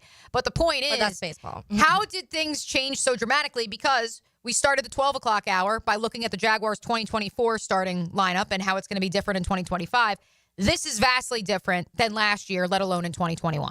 Yeah, if you don't, after like 10 games as a baseball fan, think your team's about to win the World Series or just are completely crashing, then you haven't been through the emotional distress of it. But I do think that when you're talking about the conversation of how do you bottle that up and keep that success, what's the best way to be able to do that? And an interesting thing or team I always come back to are the Eagles, because that couple seasons ago when the Eagles had that insane 75 sack season or whatever it was, and then the next year things kind of fell off and we were all like, well, yeah, that's what happens. There's no way to be able to keep that going forever. It's just not having this defense. Yeah, it's not sustainable to have this defense that is sacking, that has that many high number of sacks or is getting that many turnovers or scoring that many points defensively. And then they come back and what they do is they draft some more players to help. They figured out within that year of things that weren't working and they fixed it. And then now we saw this defense that went back to what you saw a couple of years ago. Maybe not as high as it was, but still one of the more efficient and ferocious defenses that are in the NFL. And so I think they had 70 that season. You weren't 70. far off. Yeah. And so I think that when you're having conversations like that, maybe sometimes you'll see a couple years where it's not completely okay at the highest level ever, but the best organizations are going to be the ones that say, okay, this didn't work this year, but we know we can still do this because we have these foundational pieces to build off of, and that's what the Eagles have been able to do. Yeah, it's building through the draft. That is the key part for the NFL. And being able to develop. You need the people to develop them. The NBA is different. Certainly, hockey's probably a little bit different when it comes to that. Certainly, baseball is different. Look at the Dodgers. If they win the World Series again, Mookie Betts and Freddie Freeman were guys that they've acquired, right? So, like, it's not always that case. But the Eagles are the example of a team that shows you a few players in free agency for the most part, but you look at the guys that are the most contributing on their team, they drafted all of them. And they had them waiting in the wings. Yes, That's the other and part. they had depth pieces for sure. I wanted to get to one quick thing since I mentioned hockey, Taylor. Ovechkin is 2 away from tying Wayne Gretzky. He's now scored 192 goals. He only needs 3 to pass it. This is so exciting. Are you watching every night? Yeah, and I'm not. And I honestly, at this point, might start doing it. It was when we were at the shrimp game last night, our old consultant, his son, had the game up on his phone. And I was like, I love that passion so much because it was a thing a few weeks ago because he was on pace to break it against the Carolina Hurricanes. And that didn't happen last night. But one of these teams, it's going to be an unfortunate but cool situation because the people in that arena that get to witness him break that record is going to be really cool. But when it's against your team, it kind of sucks. That's all that's going to be talked about for a long time. It certainly is. I mentioned the Florida men's basketball team, and we talked about Bennett Anderson. I told you the story of how he's a manager, and then he became a walk-on. Well, Walk-Ons, the restaurant, gave him a $10,000 scholarship NIL deal yesterday, which I thought were 2 days ago, which was super cool. One other note in the feel-good world, if you haven't seen the video yet, please go watch it. Dan Orlovsky's 13-year-old son, Madden, joined the show yesterday and NFL Live, and they had him do a little drawing, and then he ended up singing a little song. It was World Autism Awareness Day, and the video is so incredibly sweet and touching, and I guarantee that it will make you feel good. Even if you don't cry, which most of us did, it'll still make you feel good. I love it. It was sweet. And they were showing it a minute ago and just rewatched, like not even hearing it. I already was like, I can't look at this because I will cry. We will have our friend Laura Rutledge joining us once again next week to talk a little Masters since she will be part of ESPN's Can we take the show on the road to Augusta? That would be nice, right? I've had more than one request, if you can believe it, in the multimedia department for that. I'm not surprised. We'll work on that. But no, Laura will join us next week here on Helmets and Heels. And so I think we are going to have to circle back to that with her. For sure. One other basketball note, Chris Beard staying at Ole Miss. Yep. And of Texas course, A&M came calling, but he is staying. Yeah, and we briefly mentioned Buzz Williams going to Maryland. I was talking to some industry people today. Like, for me, it's really hard to wrap my head around that Buzz Williams, who is a Texas guy, is going to go to a program that yes, has history and has won a national title in the last 25 years. But at the same time, it's a university that doesn't have an athletic director. There's a lot of chaos going on, not just within the men's basketball program, but this idea of, who is leading the charge here? Is it the board of trustees? Like, is the president, like, who actually is in charge? And I can't help but look at the situation and say Buzz feels some sort of higher calling. There are those, and I saw a couple of you Heeligans who chimed in when we said the news a couple days ago, this idea of he only lasts in any one locale for 4 to 5 years. I think that that's more of an intrinsic thing where he leaves the jersey in a better place. He goes somewhere. He feels like he hits his ceiling. He brings them to X amount of NCAA tournaments, and then he's on to the next project, as opposed to maybe plateauing or just staying in one locale. I don't have the answer to that, but it was fascinating to me. I also think Buzz Williams and Kevin Willard couldn't be more different because Buzz Williams not only wears his heart on his sleeve, but of course he sweats through his suits. He bears it all for you, and he's very open in terms of availabilities, leadership conferences. So I'm fascinated to see, especially in light of Derek Queen's most recent tweet, who he is not declared for the NBA just yet, folks. He is not declared for the NBA. Of course, he's projected to go top 5 in June's NBA draft. But someone reported that Derek Queen was in the portal, and there was only one player left at Maryland, and he quote tweeted it, and he's like, "I'm not in the portal." And the other player quote tweeted it and goes, "It's you and me, D Queen. We're the only ones left." So it's a very strange Portal time life we live in. Yeah, portal life. Kirby Smart went on another rant yesterday about the portal and agents trying to get to his players via Zoom calls, even though they're not in the portal and all that fun stuff. And he said it's not sustainable. That's what we've been saying, too. We agree with you, Kirby. All right, our Terminix Pest of the Day is on the other side. You are listening to Helmets and Heels on 1010XL 92.5 FM. Oh, good morning. Dan Hicken and Jeff Prosser. Meow. Doing their best to make every morning good. Or at least a little better. Oh, now I see what you're saying. Mornings on 1010XL. That's good. That's good fun. At Duck Duck Air Conditioning, we've got a crazy offer just for you. We're giving away free AC inspection to our wonderful customers who call and schedule now. No strings attached, zero cost for you. One of our expert techs will come look at your AC unit and make recommendations to ensure it's running at peak performance. But you must act today. A deal this good won't last forever. Call 904-862-6769. That's 904-862-6769, or visit them online at duckduckac.com. Any required repairs are not included in the inspection.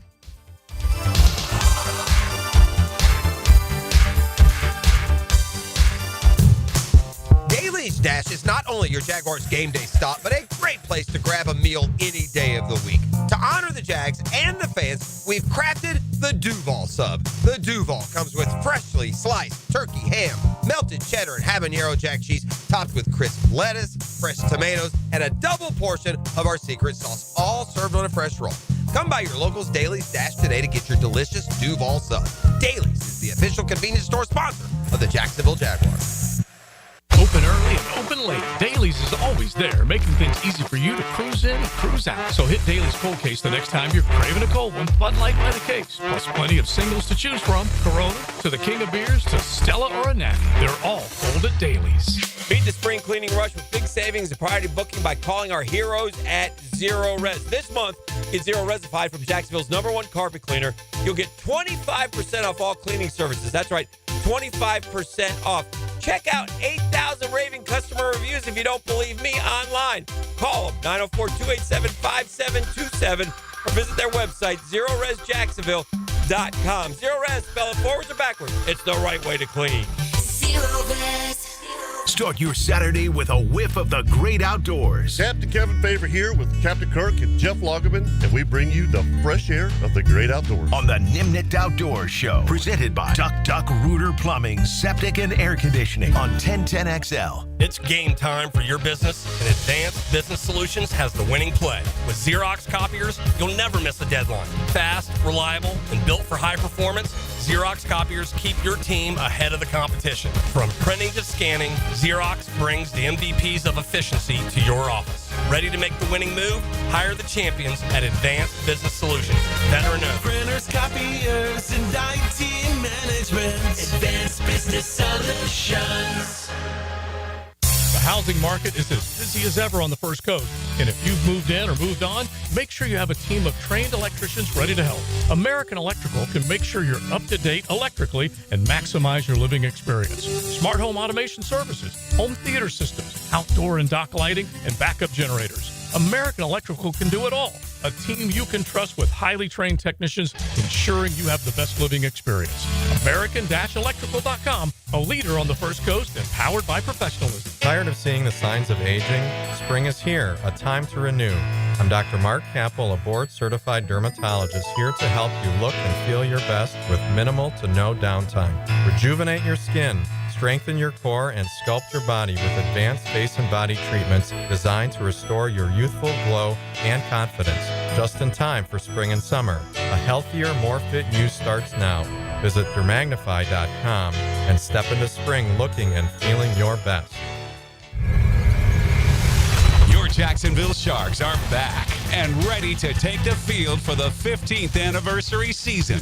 The Drive for Five starts Sunday, April 6th as your Sharks take on the Las Vegas Nighthawks. Ask about special ticket pricing for all you sports teams at jacksharks.com or call 904-621-0700. 904-621-0700. Go Sharks! Prosser here. Sharks football is back. Come celebrate the 15th anniversary season this Sunday, April 6th, as the Sharks take on the Las Vegas Nighthawks in their home opener at the VyStar Veterans Memorial Arena. Already 1-0, the Sharks look to crush Vegas on Pirates and Princesses Night. Have some family fun and break out your best pirate hat or tiara. We're naught but humble pirates. For tickets and special pricing for youth sports teams, go to jacksharks.com or call 904-621-0700. That's jacksharks.com or 621-0700. Out with the old, in with the organized. Mia here for my friends at Closets by Design.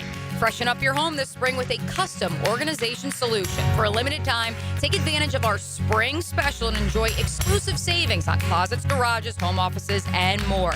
That's 40% off with an additional 15% off with 12-month special financing through April. Spring on this deal before it's gone. Call today to schedule your free in-home consultation with Closets by Design. Denny Thompson here. You got to check out Tyson's Showroom Home Theater with surround sound and comfy theater chairs.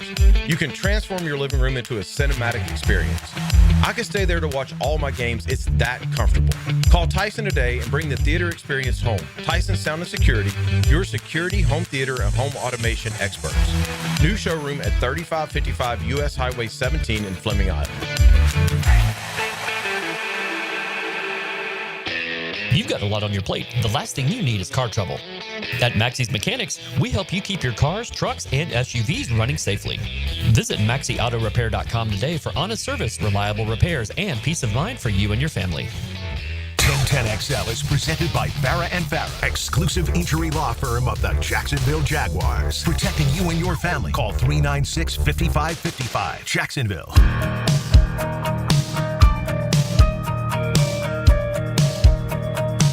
My big brother rode an Indian Scout. Mia O'Brien, Taylor Dahl, RJ Saunders. I'm Lauren Brooks with you. It is time now for our Terminix Pest of the Day. Don't worry, the Pest of the Day is not Luke Combs who's singing this song. As always, Terminix brings you the Pest of the Day because they handle all the pest control at Everbank Stadium, VyStar Ballpark, VyStar Veterans Memorial Arena. So many of your favorite event venues around town. They also handle the pest control at our house. The Pest of the Day goes out to the social media accounts that said on April Fool's Day that Dennis Rodman had died. No. People, I know, I was seeing it everywhere. Fell for that. I'm not going to read to you what they said he died from because it has a bad word in front of it, but I'm just going to say asphyxiation is one of the words, but I'm not going to use the other word. So either way, it got so much traction, even though, yes, it was April Fool's and people should have known better. Dennis Rodman himself had to go on social media and say, I'm alive and well, what's up? Imagine waking up. those. I know. Imagine waking up or all of a sudden getting a flood of phone calls, texts. Are you dead? people being I feel like this concerned. happens Yeah. every. I don't April like this Fools. because we're seeing younger people. We didn't get to this on the show yesterday. Val Kilmer was one of my favorite actors growing up because my brother's favorite movie when we were little was Willow. And so I have seen Willow probably at least 50 times, just like I've seen Goonies at least 50 times because that was my favorite. Same. But he also was, of course, Iceman and Top Gun, and he played so many different things, Tombstone, all these great movies. And it was so sad when I woke up yesterday and saw that Val Kilmer had passed at the age of 65. Well, Dennis Rodman's 61, so it's not like we'd be saying he's in his 80s, 90s, and died of natural causes. So people, I think, naturally are like, "Oh no, this is terrible." But Dennis Rodman is okay. He's alive. Everybody. He's alive and well. Yeah, and I hate. Number one, I don't like April Fool's Day in general because it just is. It used to be like as a kid, it was like fun little pranks you'd play on like your siblings in the house, and that was one thing. But now it's turned into people like faking, saying people have died, and I feel like that's taking it a little too far. But I also, and that's part of the world of social media now and all of this trending stuff, because how I even saw it to begin was just I didn't see the original thing that someone put out. I just saw over in my trending Dennis Rodman dead, and I was like, what? So then you click that. So. Yeah. It ain't so. And then you click that, and it just takes you to people's comments like, oh, no, da-da-da. So you're then trying to spiral and figure out where this originated from and if it's true. Because I was like, it's April Fool's Day. I'm not going to believe it right away. But there were a lot of comments and a lot of posts and stuff. And I was like, oh, no. Right, because not everybody has the time to research stuff. Yeah. They just see something and they run with it. And I understand why. Like, we're busy people. I mean, Tracy Wolfson got by Tiger Woods. Like, anything is possible, folks. Yeah, Tiger said that his Achilles is just fine and he'll be playing in the Masters. And then he put, like, no, this is an April Fool's joke. To me, you kind of avoid social media on April Fool's Day, which was Tuesday of this week, because, there's just too many things that are put out there. My other favorite thing when it comes to social media. So our guy, Leroy Butler, the station's guy, our guy, Primetime's guy, Jacksonville's Leroy Butler. guy. Absolutely. So he tweeted about Travis Hunter, and he said the Jaguars should hope Travis Hunter falls to them or move up to get him and team him up with Brian Thomas Jr. and let him play both ways. Roy Green style. So I saw love that. it. Part of me needs to call Leroy right now and be like, I need your Let's get him on live the phone. answer. Yeah. Right, exactly. But my favorite part is for most people who are on X, Twitter, you have the verified people and they have the blue check. Yeah. Which you now pay for. Twitter's changed. Leroy's just has blue check spelled out in parentheses. So he's like, I'm not paying for this. But oh, by the way, this is the real Leroy Butler. So that is hilarious. I didn't know that. I feel like we should steal this. Anyone who's not verified. That is so funny. It's interesting, and I think that Mia and I were talking about pivoting over to the comment about Travis Hunter and how that may happen if he really is sitting there at 5. Like, is that a person you can possibly pass up on? No. And I don't think Just so. like I don't think the Patriots are going to be able to pass up on him because they're at 4. I don't think so. There's very few players in this draft that you would be able to say there's no way if they're sitting there when you get to that point. But now we're starting to get to this point where some other names, and it's funny because we were just talking yesterday, like we feel like it's pretty much been Mason Graham, Mason Graham. And then it's getting to this point where people are starting to dive a little bit deeper and things are getting a little crazy at this point. And now we're starting to hear things like about a Tyler Warren. Is, like if he's still there, is this a can't miss type of prospect, or is anybody or is somebody going to be willing to trade up to that 5? And then what does that look like? Or is somebody like a Jalen Walker? I saw today people talking about Jalen Walker. He's the flavor of the week, by the way. And that's what we're going to start getting for the next few Walker, weeks. Jalen Walker, Both Walker Georgia Little. Bulldogs. Yeah, Walker Little as well. Cam Little. LOL. Right. We've got too many. Point being, I mean, we praise the Philadelphia Eagles for going out and drafting Georgia Bulldogs, so wouldn't be the worst team to emulate in that regards. I think what's interesting for me about Jalen Walker, having watched him at Georgia and certainly knowing that he was an alpha dog on that team, but not knowing the full extent of that, because it wasn't like he was Jalen Carter, whose stats jumped off the page. And there was no question when you watched those Georgia teams that this was Jalen Carter's team and he was the most talented player on the football field. I never really felt that way with Jalen Walker, but I will share this with you. I walked onto the floor of the NFL Combine and I had somebody who has a relative who's in the scouting world come up to me and unsolicited just goes, all right, you want to know who's the best player if you had to build a franchise and who you would start with today? Because it'll just elevate your entire organization, figure out where to put him. And I'm like, who?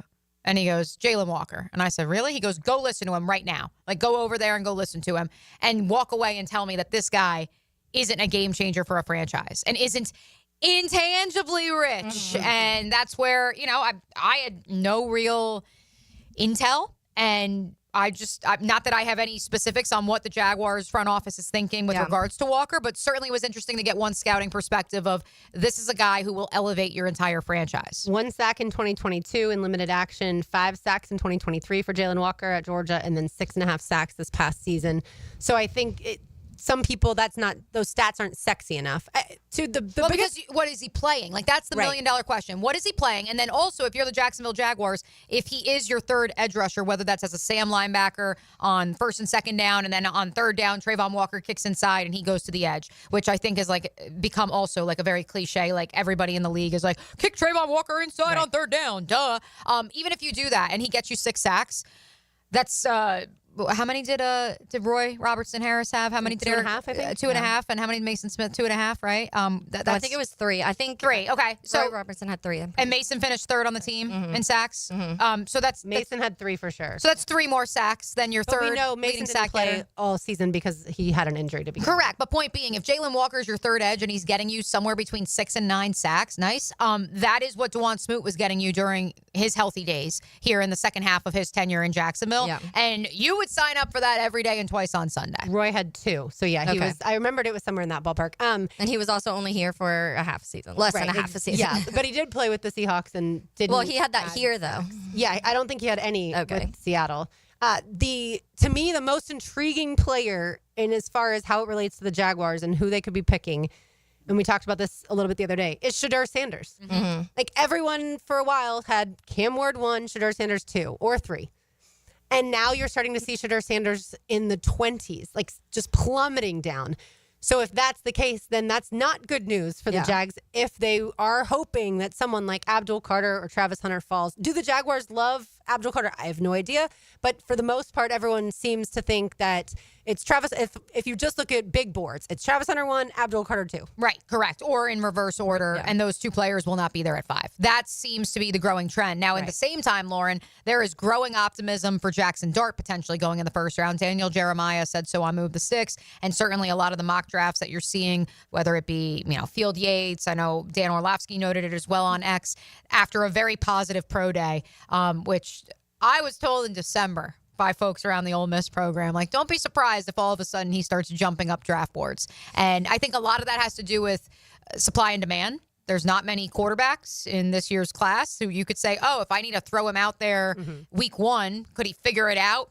Probably. I think that there's also, and DJ made this point too with Bucky Brooks on Move the Sticks, there is something to, after seeing Bo Nix, Jaden Daniels, Michael Penix Jr., even going back to Brock Purdy, guys who had to claw and scrap, maybe even change locales like Jackson Dart did, having to leave the mess that was USC for greener pastures in Ole Miss, guys who had to actually fight for it, that is speaking to front offices and scouting departments much more than maybe it did a few years ago, where bouncing around from a couple different schools was more of a red flag. It was our job to get it.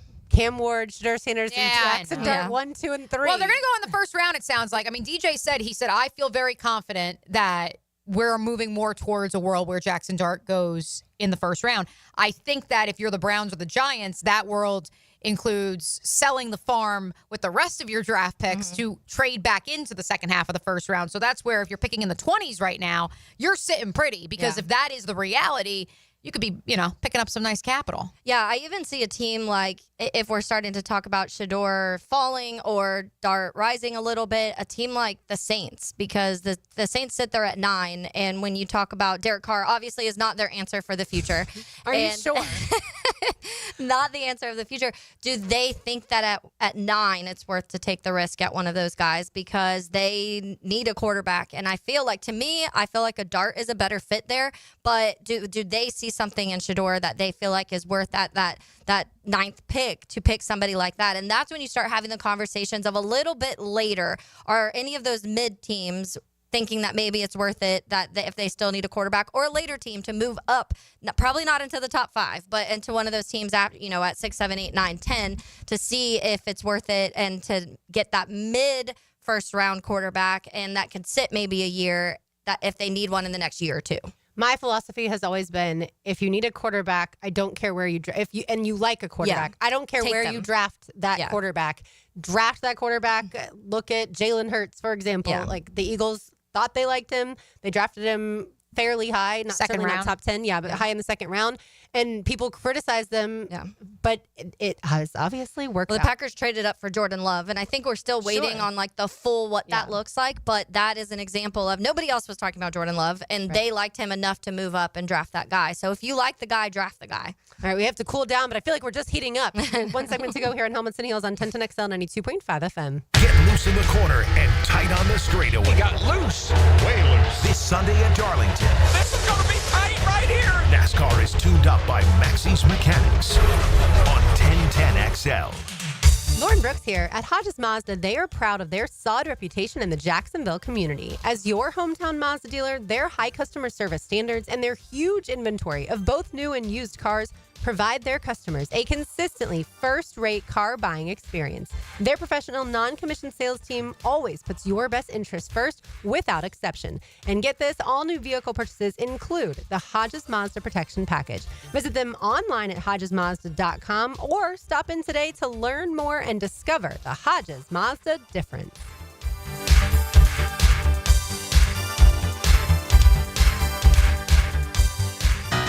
This is Mike Lynch, PGA Golf Professional. Take it from me. If you're dealing with an orthopedic issue, talk to the doctors at Southeast Orthopedic Specialists, where you're treated like a pro. This is Dr. Kevin Murphy with Southeast Orthopedic Specialists, where athletes are treated like pros. Thanks to all of you who have allowed us to be part of your recovery. Call us at Southeast Orthopedic Specialists if you ever have a need. Relieve pain and get back to life. Southeast Orthopedic Specialists. ET here, and it's time for the Taste of Golf at TPC Sawgrass, April 23rd. Join me for fine cuisine from chefs from the top golf clubs in our area. Craft cocktails, games, and unique auction items will be present. This is one of the most impactful charitable events in our area. Come network with a sophisticated audience who's passionate about golf and its values, while impacting the youth in our community. All proceeds benefit First Tee, North Florida. For tickets, go to tasteofgolf.com. Come on, somebody. DivorceMenOnly.com. This is Kenny Lay of Kenny Lay & Associates. Our firm specializes in representing men in family law. That's all we do. That's our only focus. We can help with all of your family law needs, such as divorce, custody, alimony, and child support. For over a decade, we have helped thousands of men with these types of issues. We even have an appellate division ready to challenge a judge's ruling. If you need a family law attorney, go to DivorceMenOnly.com. DivorceMenOnly.com. Offices, Jacksonville. Tired of supermarket produce that's traveled thousands of miles before you get it? Treat your family to farm fresh, Florida-grown fruits and veggies delivered right to your home with Doorbell Farms. No supply chain issues or questionable origins, just seasonal produce handpicked from local farmers. Subscribe monthly and enjoy the best local farm produce delivered right to you. Sign up now at doorbellfarms.com, connecting real people to real family farms. Doorbellfarms.com. Draft season is here, and so is Mia's Mock Draft Mondays. And this year, we're powered by One Night Taco Stand. Each week, I'll unveil a new set of possible targets for the big cats on the 1010XL social channels and 1010XL.com. Let's talk about it on 1010XL. Florida Home AC wants to make sure you're super cool when things heat up and toasty warm when the temps drop. Indoor comfort for you all year long is what they're going for. Log on to FloridaHomeAC.com to score great deals on an AC tune-up and keep the temperature perfect. Enhance your home with Renewal by Anderson's superior craftsmanship and timeless design. Right now, get $300 off all windows or $825 off patio doors. Plus, 0 down, no payments, and no interest for 18 months, but this offer expires April 30th. Renewal by Anderson, proud partner of the Florida Gators. Visit bestwindowsflorida.com to schedule your free consultation. License number CGC 1527613. Hi, this is Dave Barker. Want to grow your hair back? IHRS, right here in Jacksonville, is the only hair transplant clinic in the country that offers multi-unit hair grafting, FUE Neograft hair transplants, and the 45-minute effective PRP treatments. Multi-unit hair grafting gave me more hair in one procedure and within my budget. Make Thank you, IHRS. IHRS showed me what was causing my hair loss and helped stop it. Schedule a free evaluation and find out how to grow your hair back and keep the hair you have. Call 904-777-IHRS. Take the first step to restoring your hair today. Visit hairforme.com. Now my hair will grow for the rest of my life. Thanks, IHRS. IHRS has been restoring hair for men and women for over 30 years. Call now for a free in-person or virtual evaluation. 904-777-IHRS. That's 904-777-4477. Or visit hair4me.com. Getting a pool? David Garrard here. I just did. But before they dug, I called Clearwater Irrigation, and they capped off all my sprinkler lines so the pool company could just dig away. Then when your pool's finished, we'll install your sprinkler system back to full coverage. And now my backyard oasis is getting watered beautifully. And maybe then, Dave, I could take another quick dip. Bigger swimming trunks, John. Much bigger. Clearwater Irrigation. And drainage, too. Have you got concrete or asphalt rubble piling up? Arcosa Crushed Concrete will pay you for it and recycle it. They're just minutes from Everbank Stadium on Talleyrand. Call Arcosa Crushed Concrete and get paid for what you don't need. ArcosaCrushedConcrete.com. 1010XL is presented by Farah & Farah, exclusive injury law firm of the Jacksonville Jaguars. Protecting you and your family. Call 396-5555. Jacksonville. Now, the cool down with Donovan Air Electric and Plumbing, keeping Jack's cool since 1987. A little bit of recruitment, that is. Simeon Caldwell of the Bulls School has committed to Ohio State, has canceled official visits to Miami, USC, and Notre Dame. That comes on the heels of another Bulldog in J.J. Sparks, interior offensive lineman, committing to Mario Cristobal's Miami Hurricanes over Mike Norvell's Florida State Seminoles. I understand in this day and age, those recruitments very well could change, but good to see the Bulls School and Jacksonville FLA getting a spot on Hayes Fawcett and on 3 when they do their big recruiting, graphics and stuff like that. Always good to see some local guys in the mix. It was funny, by the way. This was a few weeks ago, but Mac Jones, I saw a clip where he was talking about like all the great coaches that he's got to play under, and he mentioned Corky, Saban, and Bill, and did not talk about the coach that was just here in Jacksonville. He didn't mention Doug He did not. I can understand that, I guess, a little bit because, he wasn't a starter here, and you're going to remember, I think, more the teams where you were a starter. I do think that... Well, he was starting. Well, yes, he eventually became a starter, but certainly didn't beat out Trevor Lawrence to win the starting job to start the season. I do find that whole 49ers quarterback situation fascinating. Brock Purdy doesn't have the deal yet. It does seem like it's getting closer to being done. But Mac Jones, and I'm not saying Mac Jones is going to win the starting job there either, but if there was an injury to Brock Purdy, we've obviously seen him have elbow injuries in the past.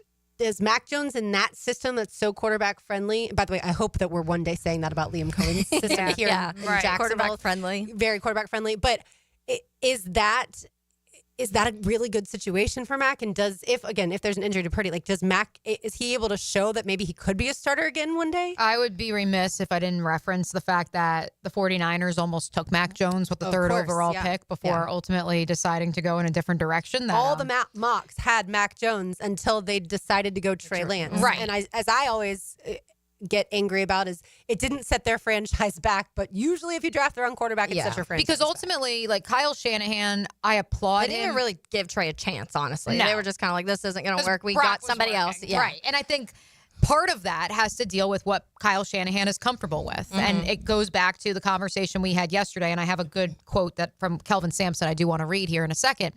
The idea of confronting, whether it be each other, your teammates, your coaches, to have proper discourse, or confronting what has not been your status quo.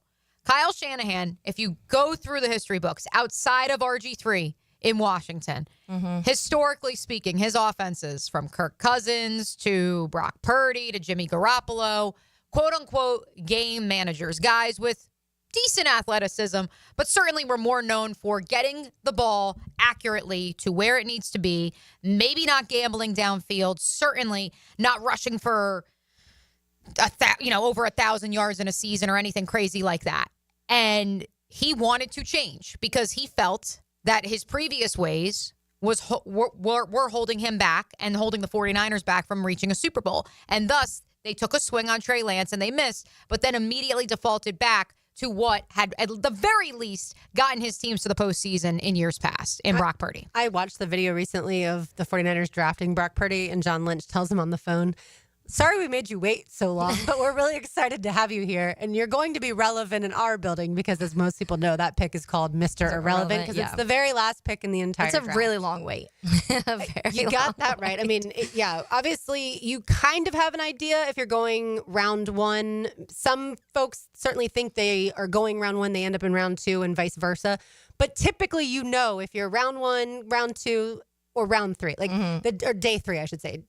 And so the guys that are in that day three category, most of them think they're getting drafted higher than they do, I would imagine. Then you've got the crop of the undrafted free agents. They all believe that they should have been drafted, thought that they were going to be drafted. So it's all interesting. I just wonder when you get to those final 10, 15 picks, are you already in your mind okay, I'm going to be an undrafted free agent? Are you just 10 more to go and waiting for those final 10? Because that's a stressful final 10 picks to see if you're going to be drafted. Yeah, and I believe you're on the phone with your agent a lot as those picks get rolled off because you get to choose where you go as an undrafted free agent versus those guys you.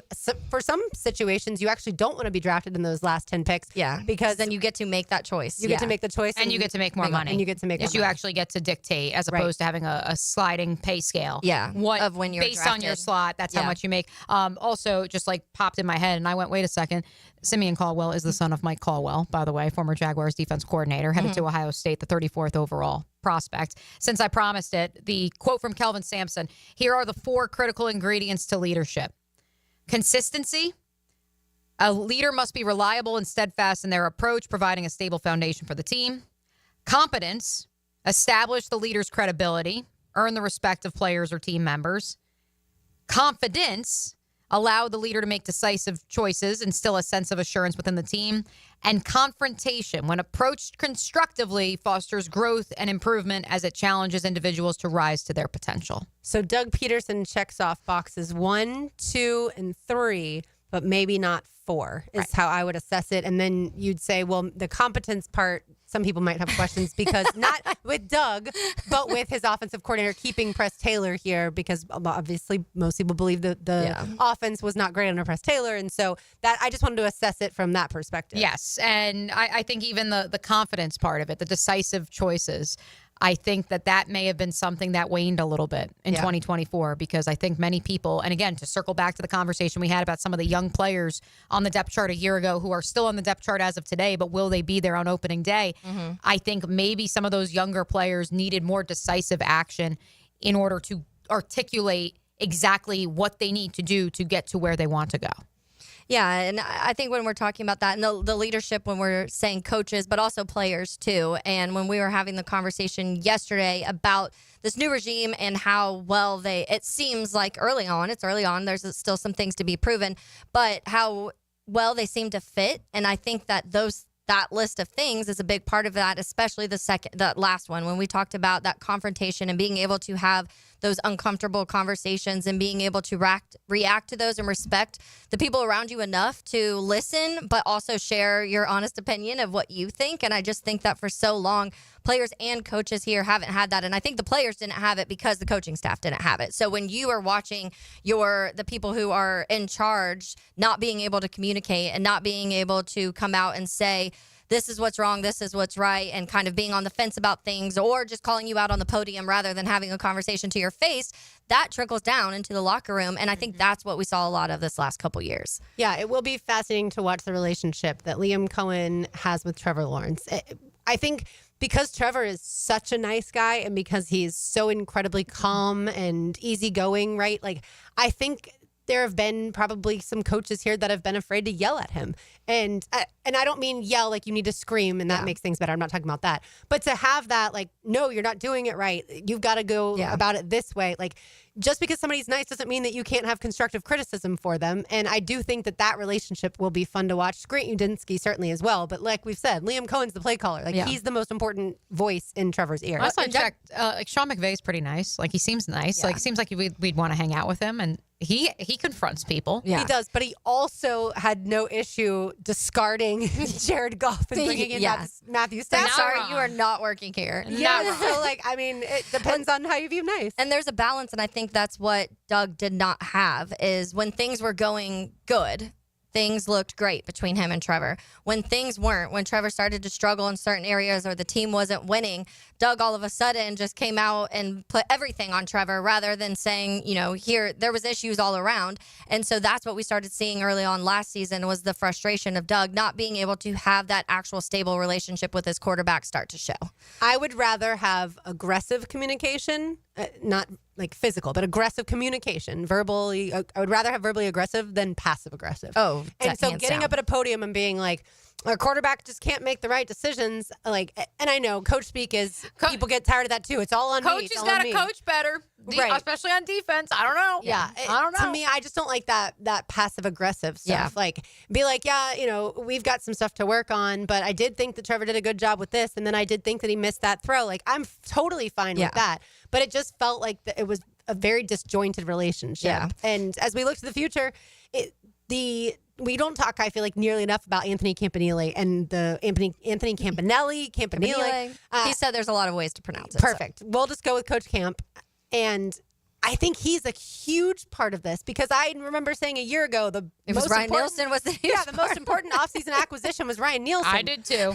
And now I feel like we're so focused on the offense. Like Anthony Campanile has a lot of work to do. Like we've talked about, the offense had they all have a lot of work to do. Right. The offense had like 7 or 8 starters change over, and the defense only to this point has 2. Yeah, and I would expect more from that, but I also do think that he's looking at this of how many players were also with Foye getting hurt. So there was a lot of things going on there. You're having Devon, who wasn't playing at the level that people were hoping. You're having Eric Armstead playing at the wrong position. You're having all these guys play rotational pieces, like we use that hockey shift term, but he's probably looking at this and like, whoa, they were doing way too much and they didn't need to. Yeah. Well, somebody who does a lot and does need to. Let's say hello to Josie. Now, the 2-minute drill. Serviced by Cool Cats Heating and Cooling. Locally owned and operated. We're your neighbors. CoolCatsJacks.com. The coolest cats in town. All right, Joe, I'm going to have you play this fun game called Who Would You Draft? Who would I draft? Cam Ward's off the board. Travis Hunter's off the board. Abdul Carter's off the board. Will Campbell is off the board. Who are the Jaguars taking pick number 5? I think, here's what I fight. Mason Graham, there's already potentially 2 decent players at that position. Eric Armstead aging, probably only going to be around for 1 more year. Mason Smith, he was a top 48 pick. Do you go in that 3-technique position again? And so I really fight that a bunch, but that probably is where they'll land. Interior offensive line, yes, it's important, but not at the 5th pick overall. So I'd probably go with him with the 5th pick overall. Mason Graham says you. Mason Graham would have said Mia as well. Yeah, Taylor. It's so hard, though. I guess. Because the thing is, too, is like, as I want to get creative with this, and certainly that's what we do on Mia's Mock Draft Mondays. Mm-hmm. And I've drawn up, especially for this upcoming Monday, quite this fantasy scenario, because that's what Kevin keeps telling me it is. He keeps saying that it's a fantasy, because there's no way that anyone's going to come up to 5 unless they are that desperate for a quarterback and they truly believe the Raiders are going to select one. Yeah, and you can certainly keep your I'm open for business window open. There's no doubt about that. But you have to attract somebody. And if Adam Schefter's true when he says that, hey, Cleveland and New York is not interested in getting a quarterback, that is devastating to Duval's plans as far as the draft goes. You need at the very least one of those 2. And I still believe they could be sending smoke signals up, making you think they're not going to do it, and maybe someone else is willing to jump up there and give them some draft capital. But Jacksonville needs one of those teams to select a quarterback. Yeah, we were talking about that too. And we were also talking about the other quarterback in Florida, at Florida. And there's some interesting stuff coming out of yesterday. What is going on? Are you excited to see Aiden Warner spin it, Joe, next Saturday in the swamp? Yeah, I don't think they want to wish for that. They really don't. I tried to support him as much as I could for about 30 minutes of football, and then I was done. But what Mark Long said has legs, at least I believe it to be true, simply because you have to have this guy in an environment to take that next step. And it doesn't make any sense to say he's good, he's set, we're okay. You can do that on a number of different levels with other guys. Shedeur Sanders going into his final year, he was set. He was okay. He had been hit a lot. You don't need to do that, so on and so forth. But Billy Napier is in no position to do this whatsoever. So the alarm bell rang for me a while back when this came out, and then Mark Long obviously reinforced it. That's for sure. So you going to talk some DJ Lagway today? Yeah, we'll be bringing that up. And then Leon with our Sweet 16 beginning today, 2008 Florida Gators versus the 2023 Michigan Wolverines. Ooh, interesting. That's a good matchup because Florida offensively had some serious firepower, really good defense. So we'll put them up against Harbaugh's Wolverines today and have a little fun with it. I like it. My dad was at that game in Miami, Florida, Oklahoma. It was a big one. I was down there too. It was awesome. Yeah. Do you wish you were in San Antonio? Yeah, of course. Of course.